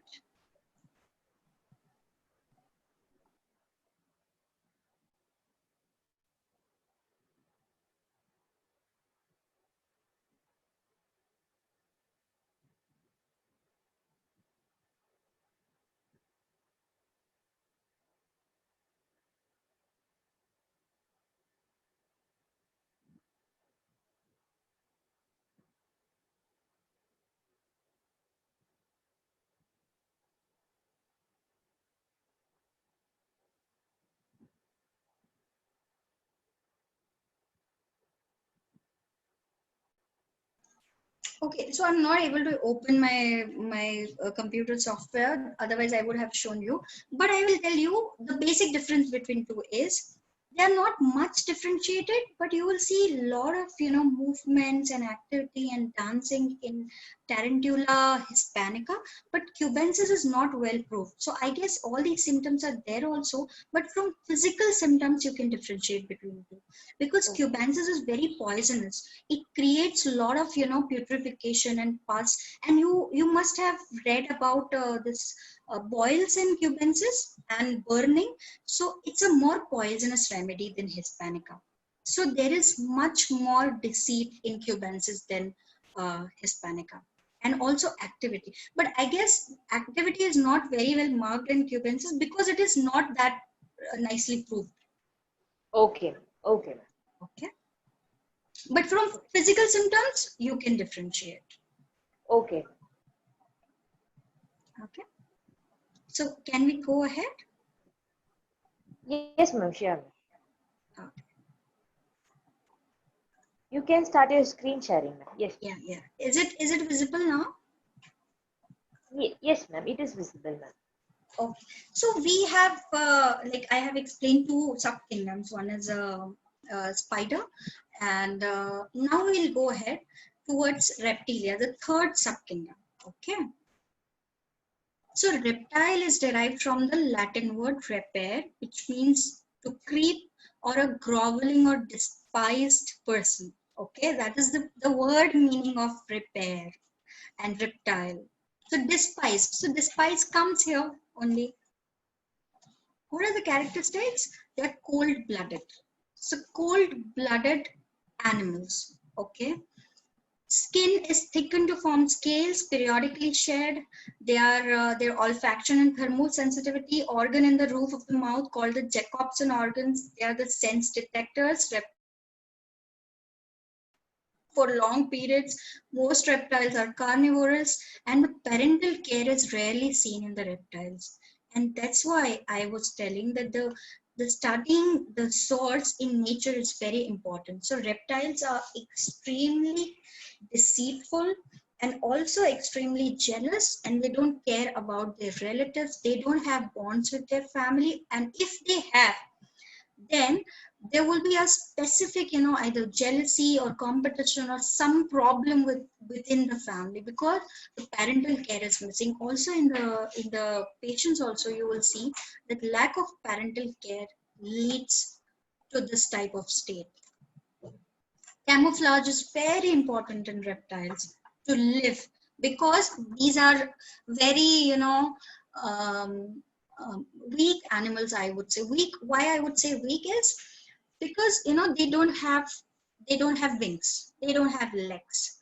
So, and so they don't have limbs basically, so they cannot run, they cannot fly, they just have to move away. So escape is very difficult for them. That's how, through this movement, this zigzag movement, which reptilian movement, which we call, they just escape. And the second thing is why they are very deceitful, and why they are all the time they are at alert, because they are, their defense strategies are not that strong. They cannot, just fly like birds or run like mammals or escape like other animals. So escape is little difficult for them. So the survival strategy here is camouflage. Just pretend, they're not there. Just change the color according to environment, or do some camouflage which just hides them. Feeling death. Why they feel death is, if you have seen any Hollywood movie or any movie where they just, if somebody is trying to kill you, you just feel death and stay cold, and then the person just goes away. He just thinks that you're killed, you're dead. So why they feel death is to survive. Okay, mimicking, also to attack. Sometimes they just assume they are dead so that they can just bite their prey. In the predator snakes, you will see. And also why they have to do all this drama to kill or hunt, because they cannot run behind you. Okay, they cannot, especially their prey. So running is not possible here. Flying is not possible here. Doing anything else is not possible. So there has to be a perfect uh, perfect chance to bite or do something, to kill or to hunt. So mimicking poisonous species, and because they are cold-blooded species, cold-blooded animals, they don't have energy. If you differentiate between suppose lecasis and lion or tiger, you will see, tiger, cheetah, lion, they are large animals with warm-blooded body, and they have a lot of energy to go behind their prey, so they can hunt, though they are king predators. But lecasis is how they hunt. They just wait, they do this ambush attack, they plan, they strategize, and they do everything. Okay. Insects, also do the same thing because they are also cold-blooded. So mimicking the image of a predator's predator. So they sometimes, you know, what they do, if they want to hunt a big predator, they just mimic the image of a predator's predator. Okay. Autotomy. In lizards, you must have seen or heard that lizards can cut down their own tail and then go forward. Autotomy. So they can cut their organs just to, you know, save themselves. Body form and posturing, that is also very important. Okay. Aposematic coloration, tough covering, spitting venoms. So they spit venom just to, you know, just to run away, just to get time. That's just to make their attack more, I would say, focused, and they would just distract the person through the spitting. What are the modes of attack? One is lying in hiding and waiting for the prey. So that's the most important type of attack they do. They just hide, wait for the prey, and just bite. Okay. Then luring while remaining hidden. Ambush is very important. Suddenly striking. And why suddenly strike? Because they have to kill in 1 or 2 go. They don't have that much of energy. They're cold-blooded.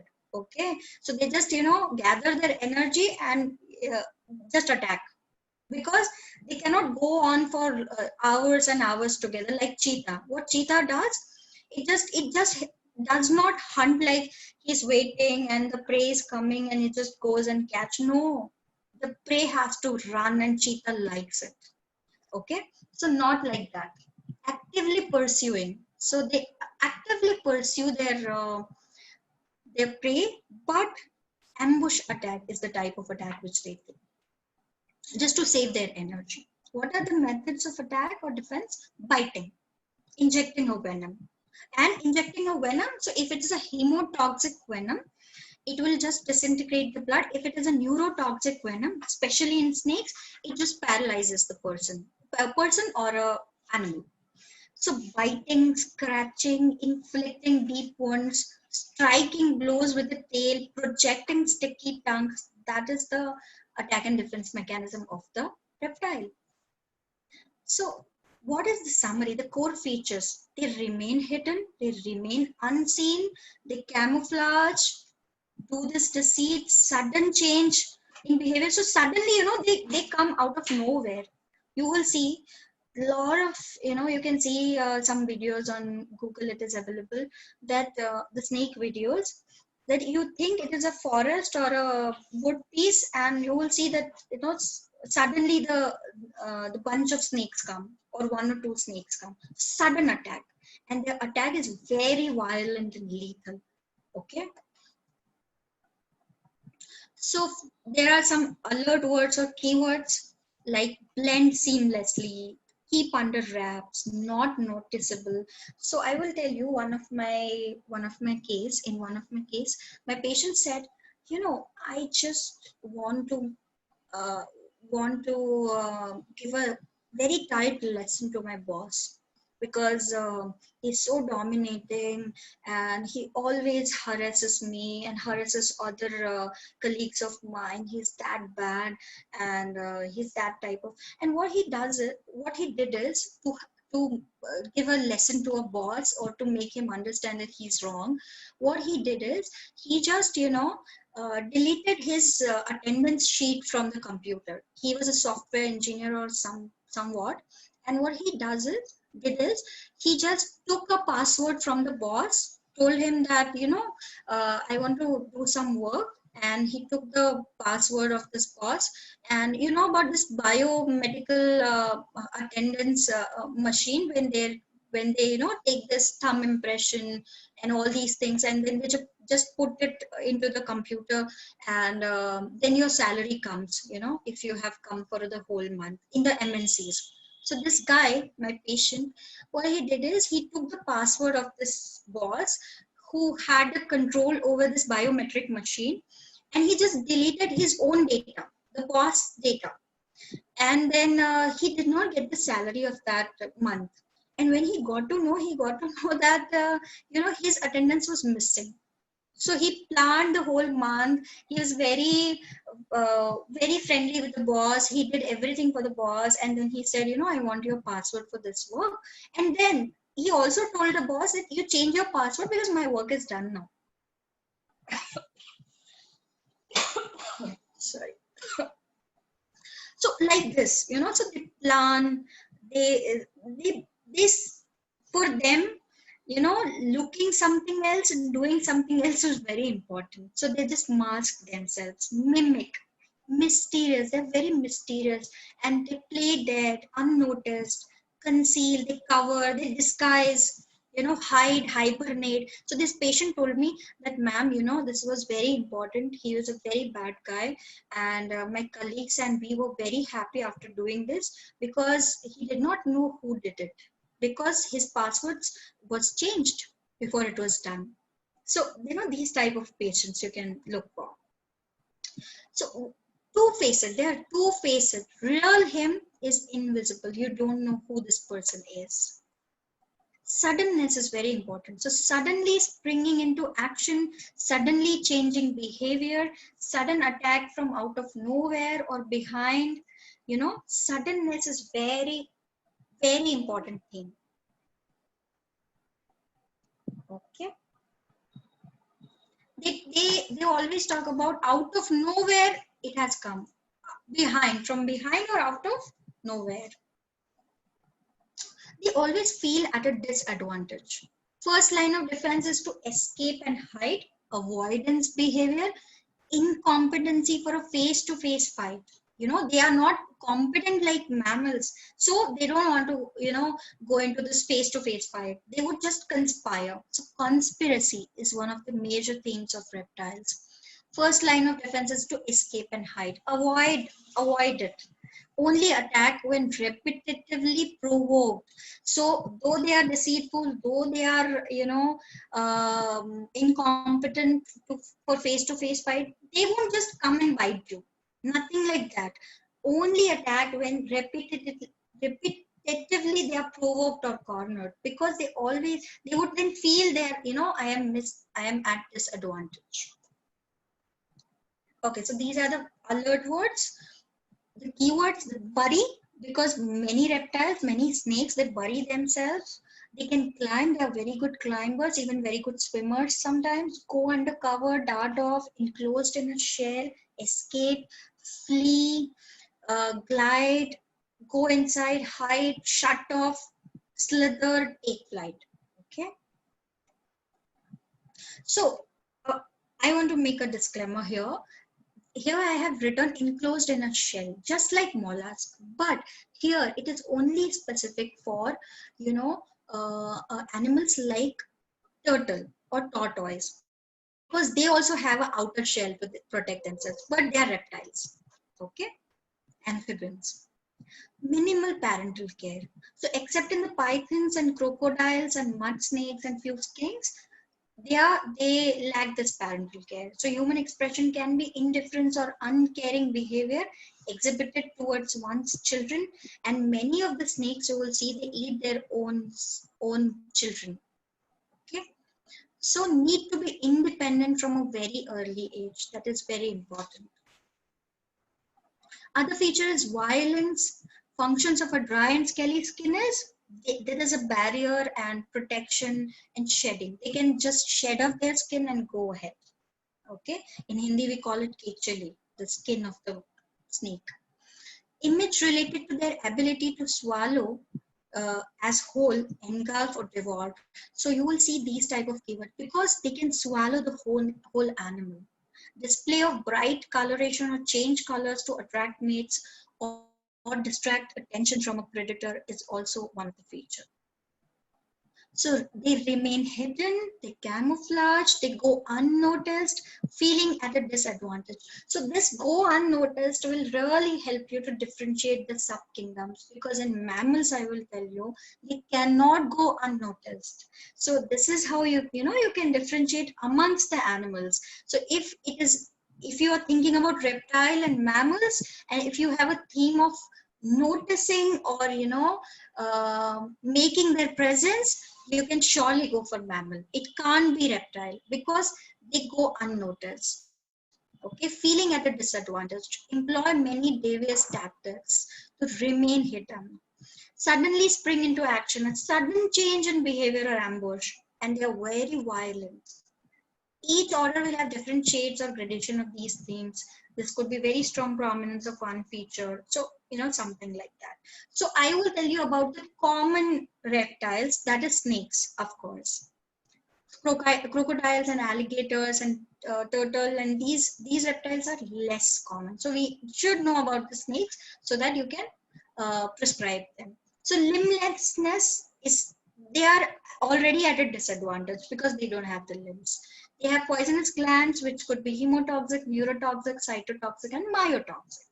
Okay, so what is myotoxic? It produces poisons in the muscle. Neuro is in nerves, cyto is in cells, hemo is in blood.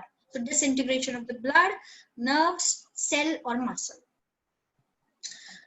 Other specific features, like I said, they have the sense organs. Okay, and sense of the vibration from the ground. So they are very sensitive. Sensitivity at the throat levels. That's how you will see in lecases, they want loose clothes. They cannot, if you want to capture a snake, if you have seen these snake charmers and these people who capture the snakes, they just capture them from a throat, from a neck gland, so that it just doesn't move, because neck is the most sensitive area in the snake. Snake defenses: run and escape. Okay. Methods of snake attack is poison, constriction. Okay, they rely heavily on stealth and surprise. So the main strategy is sit and wait, and the second strategy is actively hunt whenever it is needed. So feeling defenseless, at a disadvantage, plotting and planning, like I said, what one of my patient did, he just planned everything. He took the password and then changed the password and then just deleted the whole sheet. Okay, and that to a biometric thing. Okay, that needs a lot of planning and plotting, and scheming are very important. They have to make plans. Violence, cruelty, torture, and unfeelingness. They don't feel for anyone. They are very unfeeling kind of. Okay, energy pattern is a S, of course, S curve. We know about that. So in society, where one can see the snake-like survival strategy. So I would tell you that mafia and underworld people, they plan, suppose if you remember any bomb attack anywhere in India or outside, you must have seen that, they plan for years and then they come, and they don't have feeling for others as well as for themselves. These suicide bombers, what they do, they just take a bomb and go and just kill themselves also along with other people.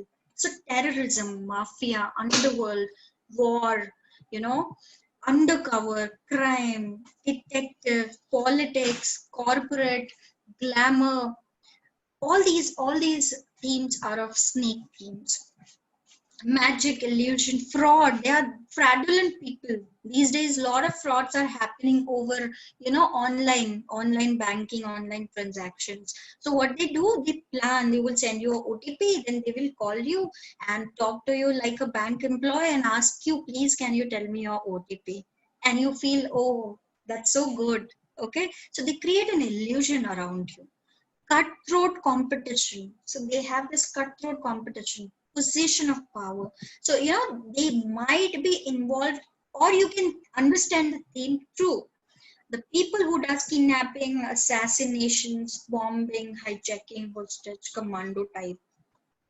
Okay, so majorly two groups are there, subgroups, elapids and viperids. Okay, so that's about the reptiles. Okay, the snakes. Majorly in reptiles, also snakes. Of course, there are other reptiles also. Now we move towards apes, that is birds kingdom. So birds is little unexplored. I also use very few birds, but I'm in a learning process. So I will share you as much as I know. So what are the characteristics of birds in nature? What is the characteristic? They have presence of, this wings and feathers. Adaptation in birds for flight. So they adopt, their feathers are very light so that they can fly, because for them, hunting or escaping, for both, flight is very important. Their vision is very, very keen. So in reptiles, I forgot to tell you that their vision is not that good. Okay, not like birds. But in birds, you will see that the vision is very keen. We call it tetrachromatic vision. So they can, see from the, when we, say that someone is keen, we say, he has a bird's eye view. So what is bird's eye view? It's a very keen vision. They can see from very distance, long distances.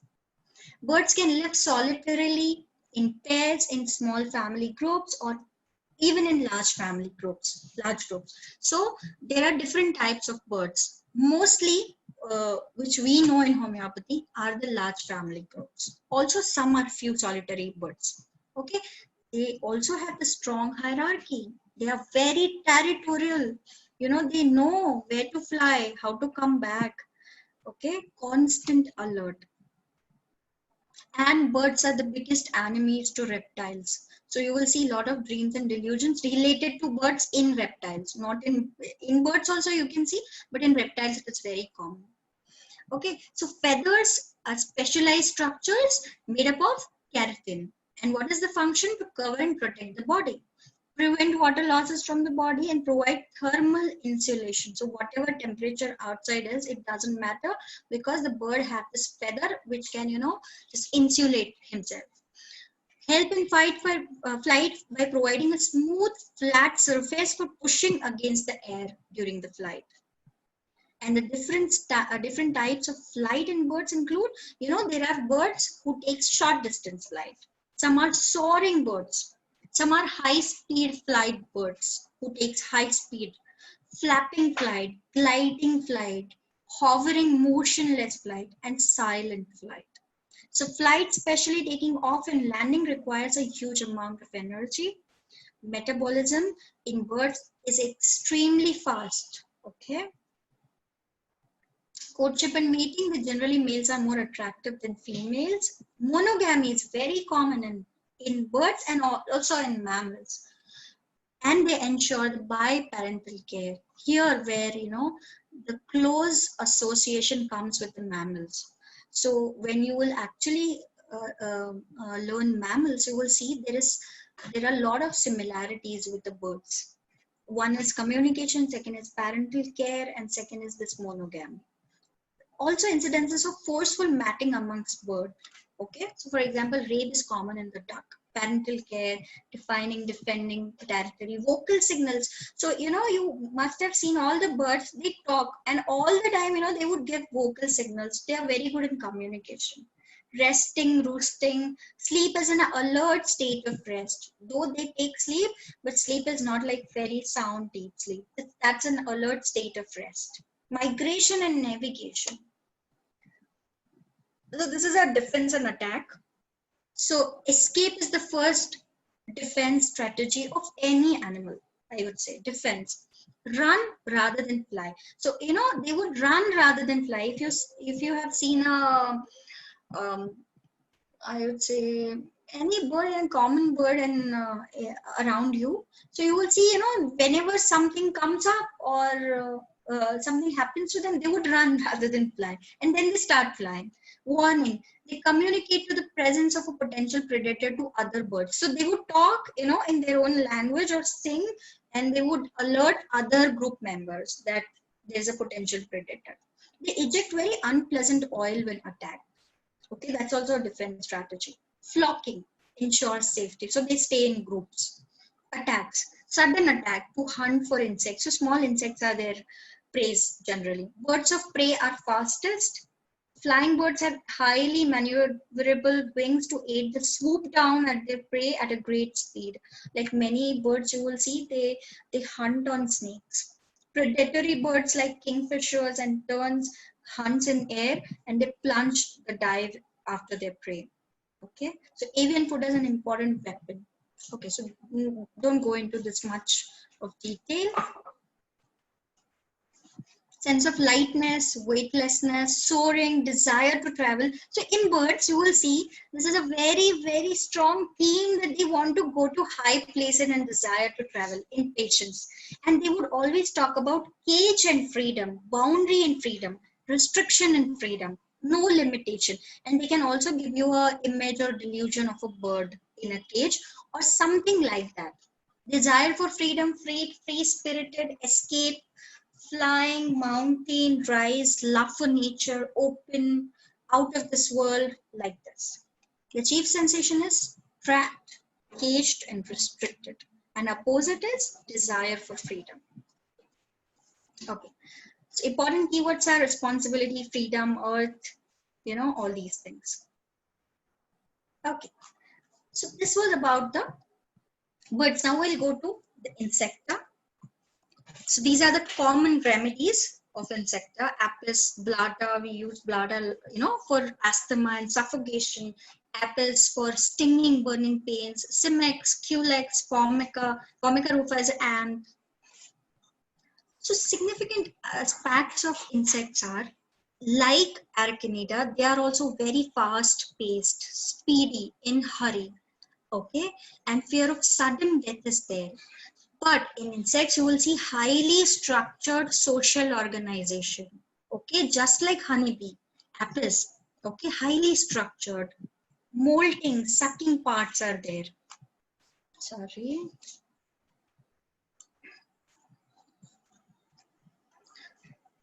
What is the mode of attack and defense? Quick escape, fleeing, use stingers, drop to ground, pretending dead, camouflage, a very short lifespan. In patients, this energy manifests as sudden attacks or sudden violent fear of death by suffocation. They will have a strong fear of death via suffocation. Crushed, minced, pounded, reduced to pulp, and smashed. Just remember the mosquito in the house.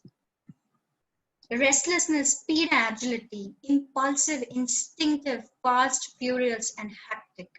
Okay, so agility is very important, hyperactivity, just like Arachnida. But there is a fine difference between insects and spiders.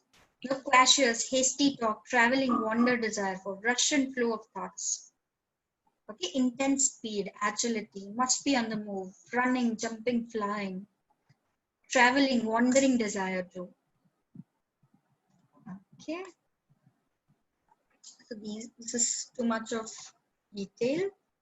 Okay, so I want to tell you that they are predominant in allergic manifestation, because what insects does is they bite and they will just increase your histamine.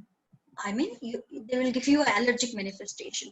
So you will see a lot of urticaria-like symptoms in most of the insect remedies. Shelter, caves, nests, tunnels, cracks, they would talk about all these things because they are the habitat where they live. Industrious people, busy fruitlessly, Apis mellifica. Unless they are constantly doing something, they will not survive. It's not there in Arachnida. It's not that prominent. It's there in the insect. And the main sensation is burning, stinging, biting, stitching, shifting. Fear of death, especially by suffocation. Fear of being attacked, sudden attack, violent rage with impulse to kill. And the miasm here is also tubercular. Okay, these are the common remedies.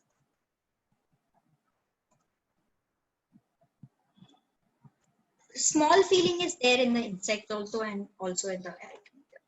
Okay, so now finally we reach to the sixth subgroup, subkingdom, with this mammal, the most favorite one of mine, and also the most useful. So mammal keywords are, so mammal we all know because we also are mammals. So mammal keywords, you will see herd, community, included, excluded, caste, society, social animal, belongs to group. So group is very important. Why group? Because group provides the security to a mammal. So there is a strong issue of hierarchy, issues of hierarchy and fight for supremacy within the group. So in the group, they should know, who they are, who's superior to them, who's inferior to them, who they are doing in the group. what they are doing in the group, and what is their role. So very strong issue of hierarchy. Therefore, matters concerning dominance or submission in the group arise. So in patients, this is seen as an issue of superiority and inferiority. But superiority where? Because superiority and inferiority you will see in whole kingdom, whole animal kingdom. But here, related to group. So group and community is very important to mammals, because mammals mostly, even if it is a solitary mammal, it's a single mammal, they would live with their children. So there is a one-to-one connection between, you know, mother and child. So parental care is there. So even if it is a solitary mammal, they will have a connection with the child. So again, two becomes a group. So independence and dependence conflict, because most of the mammals, they live in the group and they have constant dilemma between needing the group and getting the freedom. So, you know, just like mollusks, they think that, you know, the shell is very important, shell is protective, it is giving us a security, but it doesn't give you the freedom. If you go outside is dangerous and vulnerable. Same with mammals. If you stay in the group, you are secured, you have food, and you know, everything, the security is there, protection is there. But if you leave the group, you get the freedom at the cost of security. So you have to, you know, just give out something. Group gives them sense of security, but at the cost of which this is, they have to submit to the hierarchy. So the cost is you have to submit. Okay, so you have to admit that there is someone superior to you. Communication is also an important theme. So first is group, community, then superiority, the issues of hierarchy, and then the communication. So living together, they live together, they hunt together. Courtship is very important. They share love and care, feelings through communication. And because mammals are the most evolved animals, they are very intelligent ones and they can communicate really well. So through communication, what they do, they share their love and care. Hierarchy, they are also very territorial. So what is home for them? Home is also an important theme because many mammals make their houses by themselves, and home is not a building for them. It's more like a safe place, okay, place to go when they feel vulnerable. So they need a lot of parental care. Only in mammals you will see in the lac remedies especially that, you know, even after birth, in other groups, in other subgroups, like if you take an example of reptiles, what happens to the new ones, the young ones, that either the mother eats them or they have to do on their own. Okay, in mammals it doesn't happen. For at least 1 or 2 years of their initial life, the parent has to take care of the mammals, especially in humans. Humans, it will be very clear to you, like in lac humanum. Okay, so they need a lot of parental care, even in other mammals also. Or they provide extreme parental care to the young ones, like the second one. So in pathology, you will see issues related to infertility or motherhood are very important issues in lac remedies, because issues related to parental care, whether getting parental care or becoming parent, is also an issue here.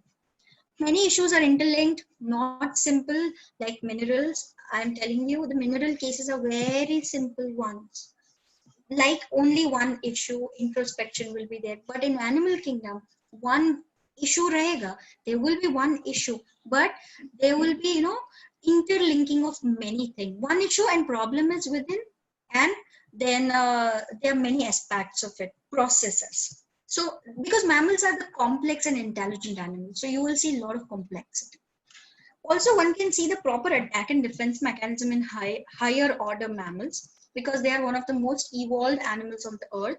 And so one theme is of course intelligence, and this is very evident in, you know, the higher order mammals like horse, lion, humans, cats. Reason one can domesticate a mammal is they can form a bond. So who's our best friend? Dogs. We always say them. So they produce babies, they can live in a group, you know, they become our family members sometimes. There's a constant need for the group, need to belong.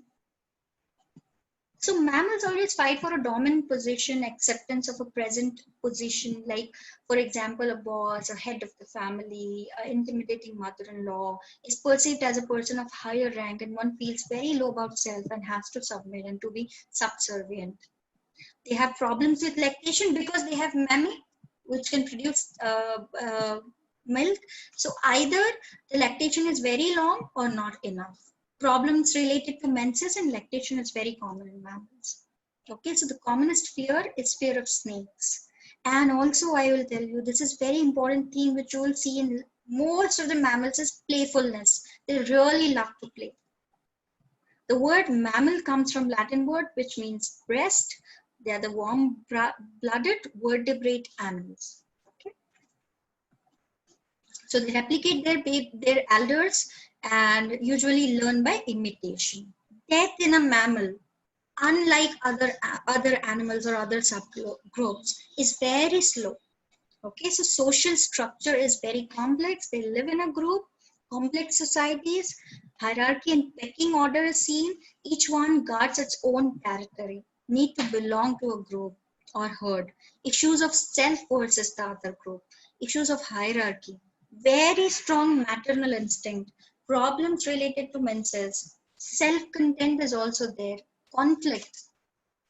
Energy of predator mammals, you will see same, open chase, vigilance, alertness, speed, my strength versus your strength, you know, face-to-face challenge, wrestling. So here, how to differentiate from other subgroups?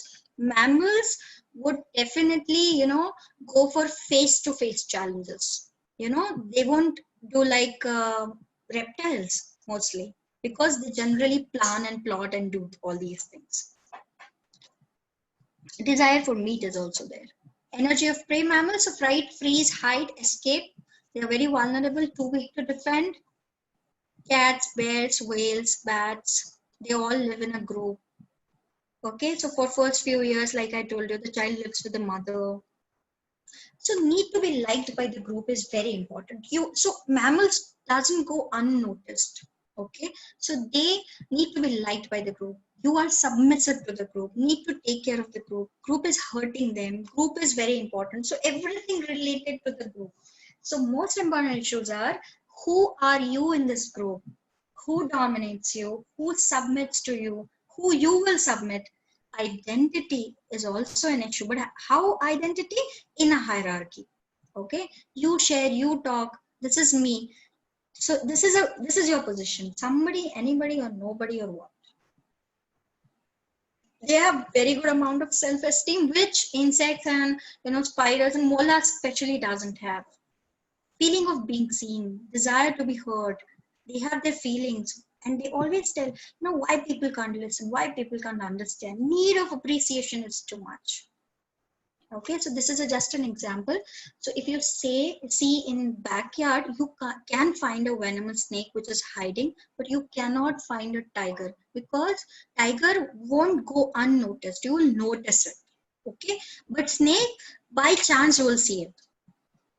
So insects can be hidden, spiders can be hidden, reptiles can be hidden, mollusks can be hidden, mammals cannot. Okay, so they're very close to human, you know, they will not go unnoticed. This is the theme of being noticed or appreciated. So these are all our sweet mammals. These are the keywords: social, animal, excluded, included, and these are the common lac remedies, or common mammal remedies, I would say. Ambra gracia, lac leoninum, ratus is a remedy from rat, cheetah, lycinum, lac puma, lac humanum, maternum, lac defloratum, lac caninum, felinum, like this.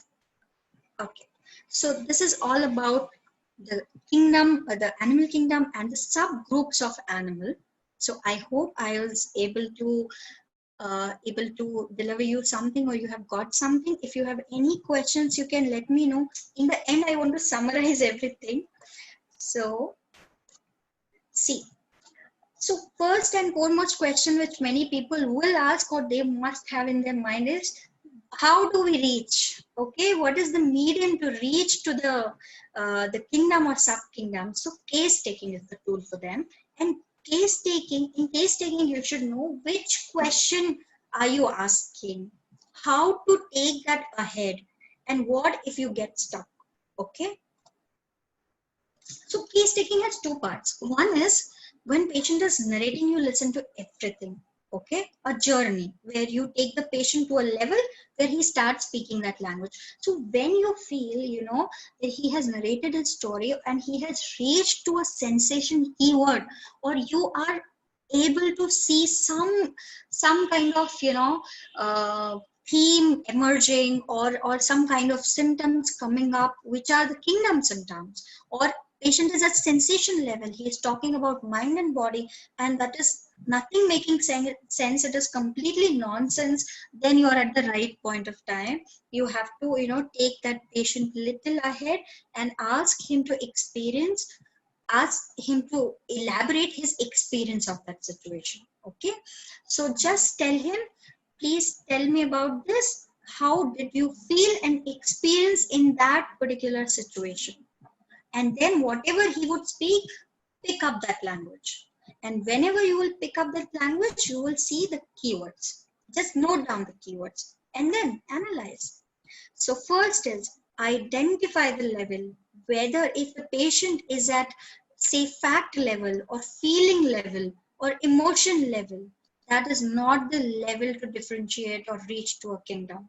You're wrong level. Okay, so if you are at the sensation level, when patient is actually talking about the kingdom, or how he actually experienced every situation in life, then you can reach to a kingdom. So identify the level. Then if you have identified that this is a delusion level or sensation level, qualify the level. Even if it is at emotion level, which is little lower than delusion and dreams, then you have to qualify, you have to take the patient ahead, frame the question to go ahead to the next level. Do not move from it unless you have examined it. So examine the level thoroughly and then move ahead. That's the key. Okay, so here you can see where you can get kingdom in anywhere, chief complaint, name and fact, and in dreams, in delusion, anything, but everything should reach to a sensation. When everything speaks together for one source, that is the kingdom level. Okay, so these are the four steps which I suggest to everyone. Identify the level, that is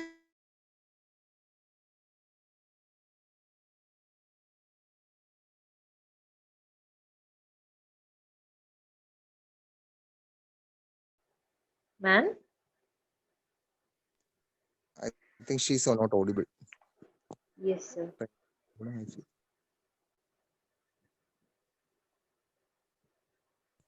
Hello, hello, hello. Ma'am?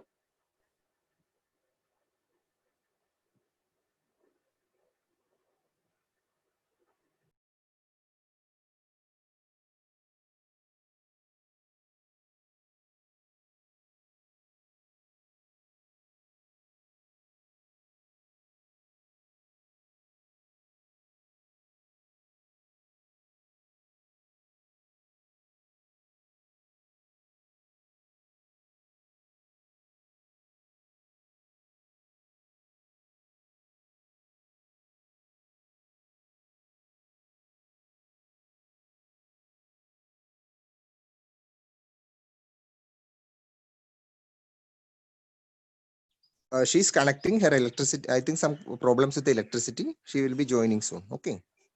Okay.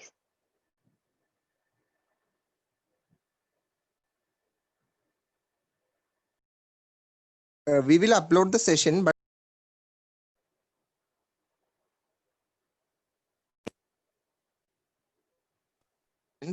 after 25th only. Okay. okay. Hello.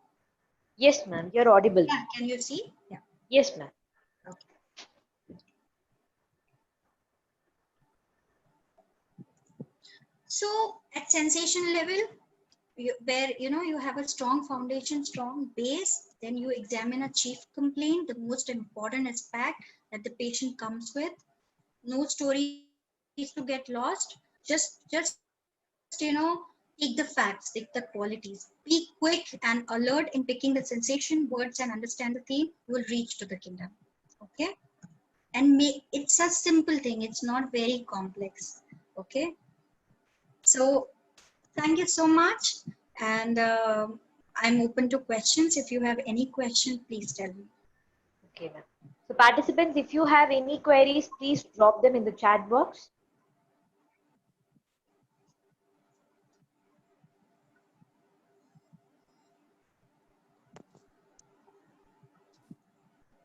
Ma'am, there is one question from Dr. Riddhi. Okay. I am not good enough is there in mineral kingdom also. How to differentiate it with animal kingdom? Yes, so I am not good enough can be in any kingdom. Okay, it can be mineral, it can be plant, it can be animal. But you have to see what is the story, what is the quality of I am not good enough. I am not good enough in compared to others is animal. I am not good enough and I have to, reach out to my maximum potential and I have to gain this capability is mineral kingdom. And I am not good enough because I don't look good and what people will say about me, what they will think and what they will think will hurt me or it just suffocates me is plant kingdom. Okay. Okay, so that's how you can differentiate. Okay. So you have to see that what is the next, next feeling or emotion behind it. Okay, ma'am. Okay, ma'am. Okay. Dr. Vinodini, Yes, sir. whether there are any more doubts, sir? Yes, sir. Yes, sir. Ma'am, many people are asking about the reference books, ma'am. For reference books for animals. Okay, I will tell Yes. you. So you won't get everything in one book. You have to you have to see a lot of books, read a lot of books. Few I will Yes. suggest you. One is this Sensation in Homeopathy by Dr. Rajan Sankaran. Okay. Okay, ma'am. Then for mammals, you can read out a book by Dr. Massimo Mangialavori. I don't remember the book name, but it is by Massimo. Second is for reading reptiles also. There is a book, Survival Reptiles Part 1 and 2 by Dr. Rajan Sankaran. Then for mammals, there is a book by Dr. Bhavisha Joshi, which I found really good. So that book you can refer. And also there's a book by Dr. Sankaran, The Other Song. This Other Song book has also, parts of things. Okay. Not everything about animal, but yes, it has a lot of things. Okay. Okay, ma'am. I think yes. we can. I think somebody raising the hand. I am just unmuting them, one of them. Okay. Dr. Maria Saifi, can you unmute yourself?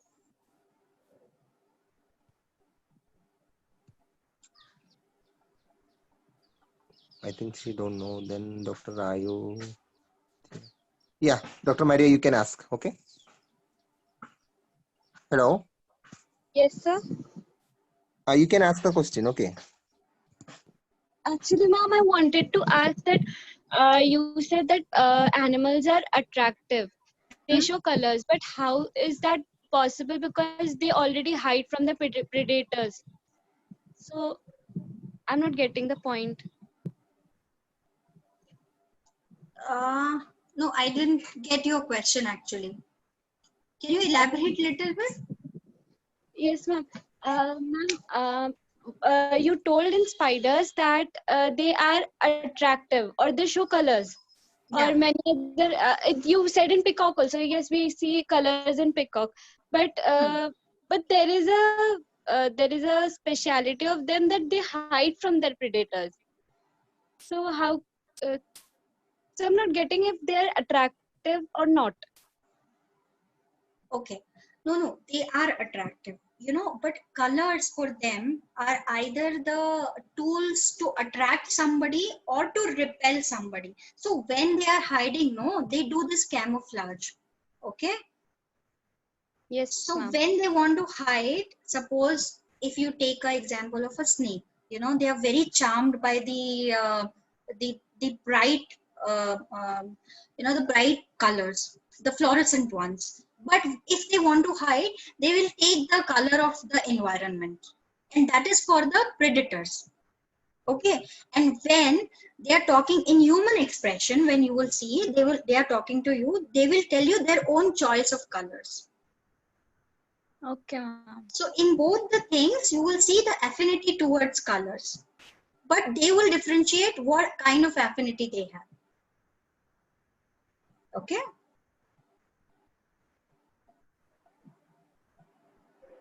So I request Dr. Vinodini, is there any other questions? Sir, actually, there are many number of questions. I think she has been taking for 2.5 hours actually. Yes, sir. Yes, I'm yes. so I think you sorry. can write. We are running out of time. No, No, no problem, time, ma'am. No problem. no problem actually. We don't have any problem with that, ma'am. Okay. Ma'am, I would like to request Dr. Maria to say a few words regarding our session. Dr. Maria, I think she Okay, okay. can't join. Yeah, I am here. I am here, doctor. Am I audible, Dr. Deepu? Yes, yes, yes. Yes, okay.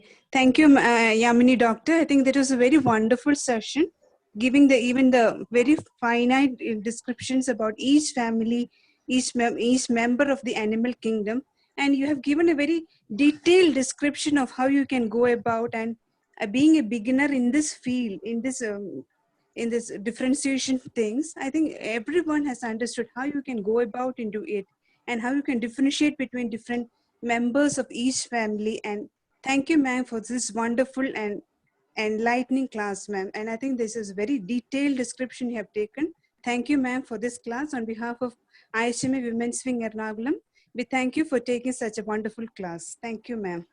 Thank you so much. I just want to say that I am really grateful to all of you, to Dr. Deepu, to Dr. Maria, Dr. Vinodini, and each one of you from IHMA and all the participants for attending this. I hope that you will have some interest in learning Animal Kingdom and Kingdom approach. Of course, it might, for students, I will tell you, you might feel that you do not know many things, but don't worry, these are very basic things.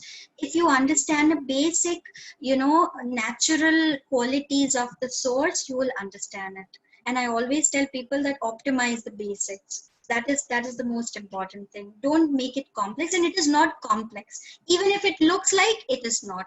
Because when you will study, you will get it. I express my heartfelt gratitude to everyone. Thank you so much. And I'm open for the questions also. Later also, if you want to ask, you can email me.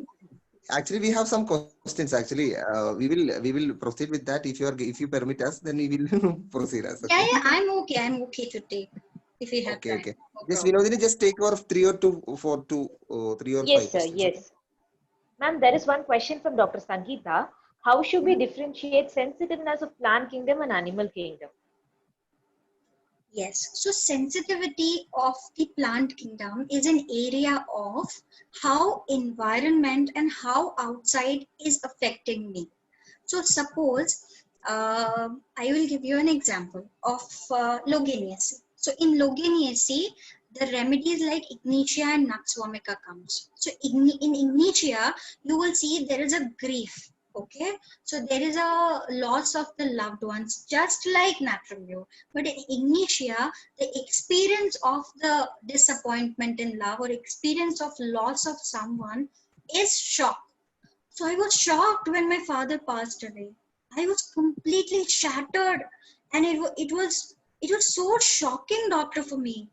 Okay, so they are sensitive to what is happening to the father, but what is the response to that shock? Response to that loss? It's shock. And what is the opposite of shock? Is, you know, either paralysis or movement or something else. That is plant kingdom. And if animal sensitivity you talk about, so if in animal, suppose he loses someone or something happens in life, he would tell you, you know, doctor, my father passed away because of some his friend or his some, I had one patient, he used to continuously tell me that his father passed away in a bypass surgery. So he filed a complaint against a cardiosurgeon, and he told that, you are responsible for my father's death. How did you do this? And how dare you? You did not treat my father. So the experience, he's sensitive towards father. Okay, but what he did is, he said that my father's death was caused due to this cardiosurgeon. So someone else is responsible for whatever is happening with me. So sensitivity towards, the outer environment is same in both plants and animal, but plants will have the experience within them and animals will have problem outside them. That is the difference. Okay, ma'am. Okay. Ma'am, there is one more question from Dr. Mohammed Saleh. There is a quality called preying upon others. So how to differentiate this quality in animal kingdom with the other kingdoms? Can you read it again? Preying upon others, ma'am. Preying upon others. Okay. Yeah. So how to differentiate this quality with the other kingdoms? Because the basic underlying sensation is different. Okay. So in plants, of course, there's sensitivity and reactivity, and some quality of the family will be there. In minerals, it is more introspection, and in animals, the survival quality will be there. So you have to, see the whole case, every aspect, and that's how you differentiate. Okay.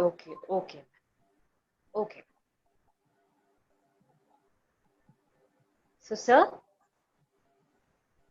Yes, I think she. Hello. Dr. Deepu, can I take one question? I can see on my chat box. Interesting one. So Dr. Tejaswini has asked. You can take the question. Okay, so it's Dr. Tejaswini had asked, right constitutional remedy, will it really change the personality? Will it change the kingdom? So I want to tell you, I don't think so. Because in some cases, the healing happens if it is a constitutional remedy, okay? And if it is the remedy for the patient, it doesn't change the kingdom or the feeling. Of course, it heals, but some traces of that will be there. And if it changes the kingdom, then the problem is really big. The situation can change. And even the kingdom can change in a lifetime. It is not like, person remains in the same kingdom for lifetime. It doesn't happen. But then there are many factors involved in it. Okay? Okay, ma'am. Ma'am, this question is from Dr. Vijay. Any example about in your experience regarding words in mammal remedies? Yeah, I have many experiences with bird and mammal, both the remedies. Mammal remedies, a lot of experiences. Bird remedies, few cases I have done. But how to tell you that? That will take another hour. So cannot do that. Okay. We also going to do some more webinars. Okay, with you. Okay. Yes, ma'am. Already people are asking webinars from you regarding other kingdoms also, ma'am. Regarding plants, mineral kingdoms also, ma'am. Okay. I will tell you that Dr.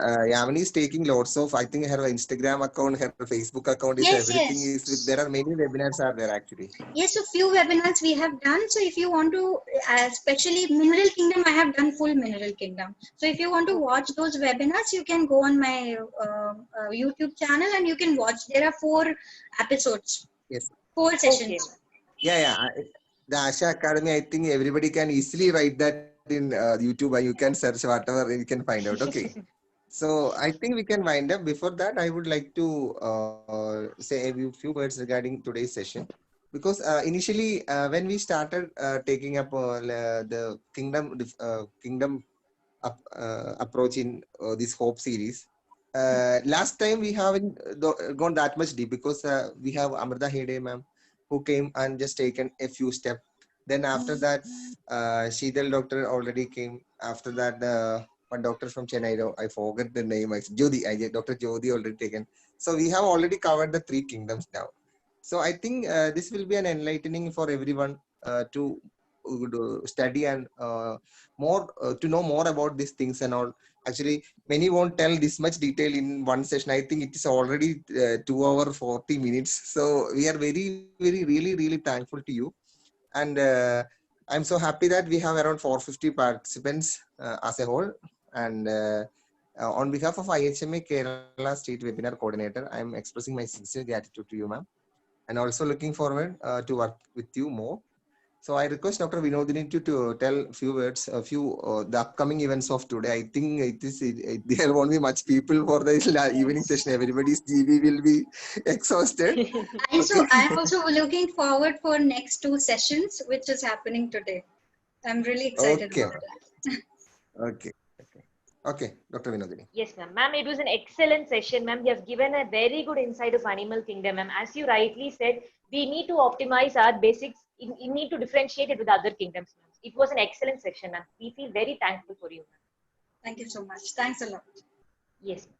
In today's noon session, we have Dr. Vijay Krishna, sir, from 3 p.m. to 5 p.m. The topic is case studies with Aurum. And in the prime session, we have Dr. Shripad Hedge, sir, from 8 p.m. to 10 p.m. The topic is enigmatic miasms of precious metals. So I request all the delegates to make fruitful use of all the webinars. Thank you so much.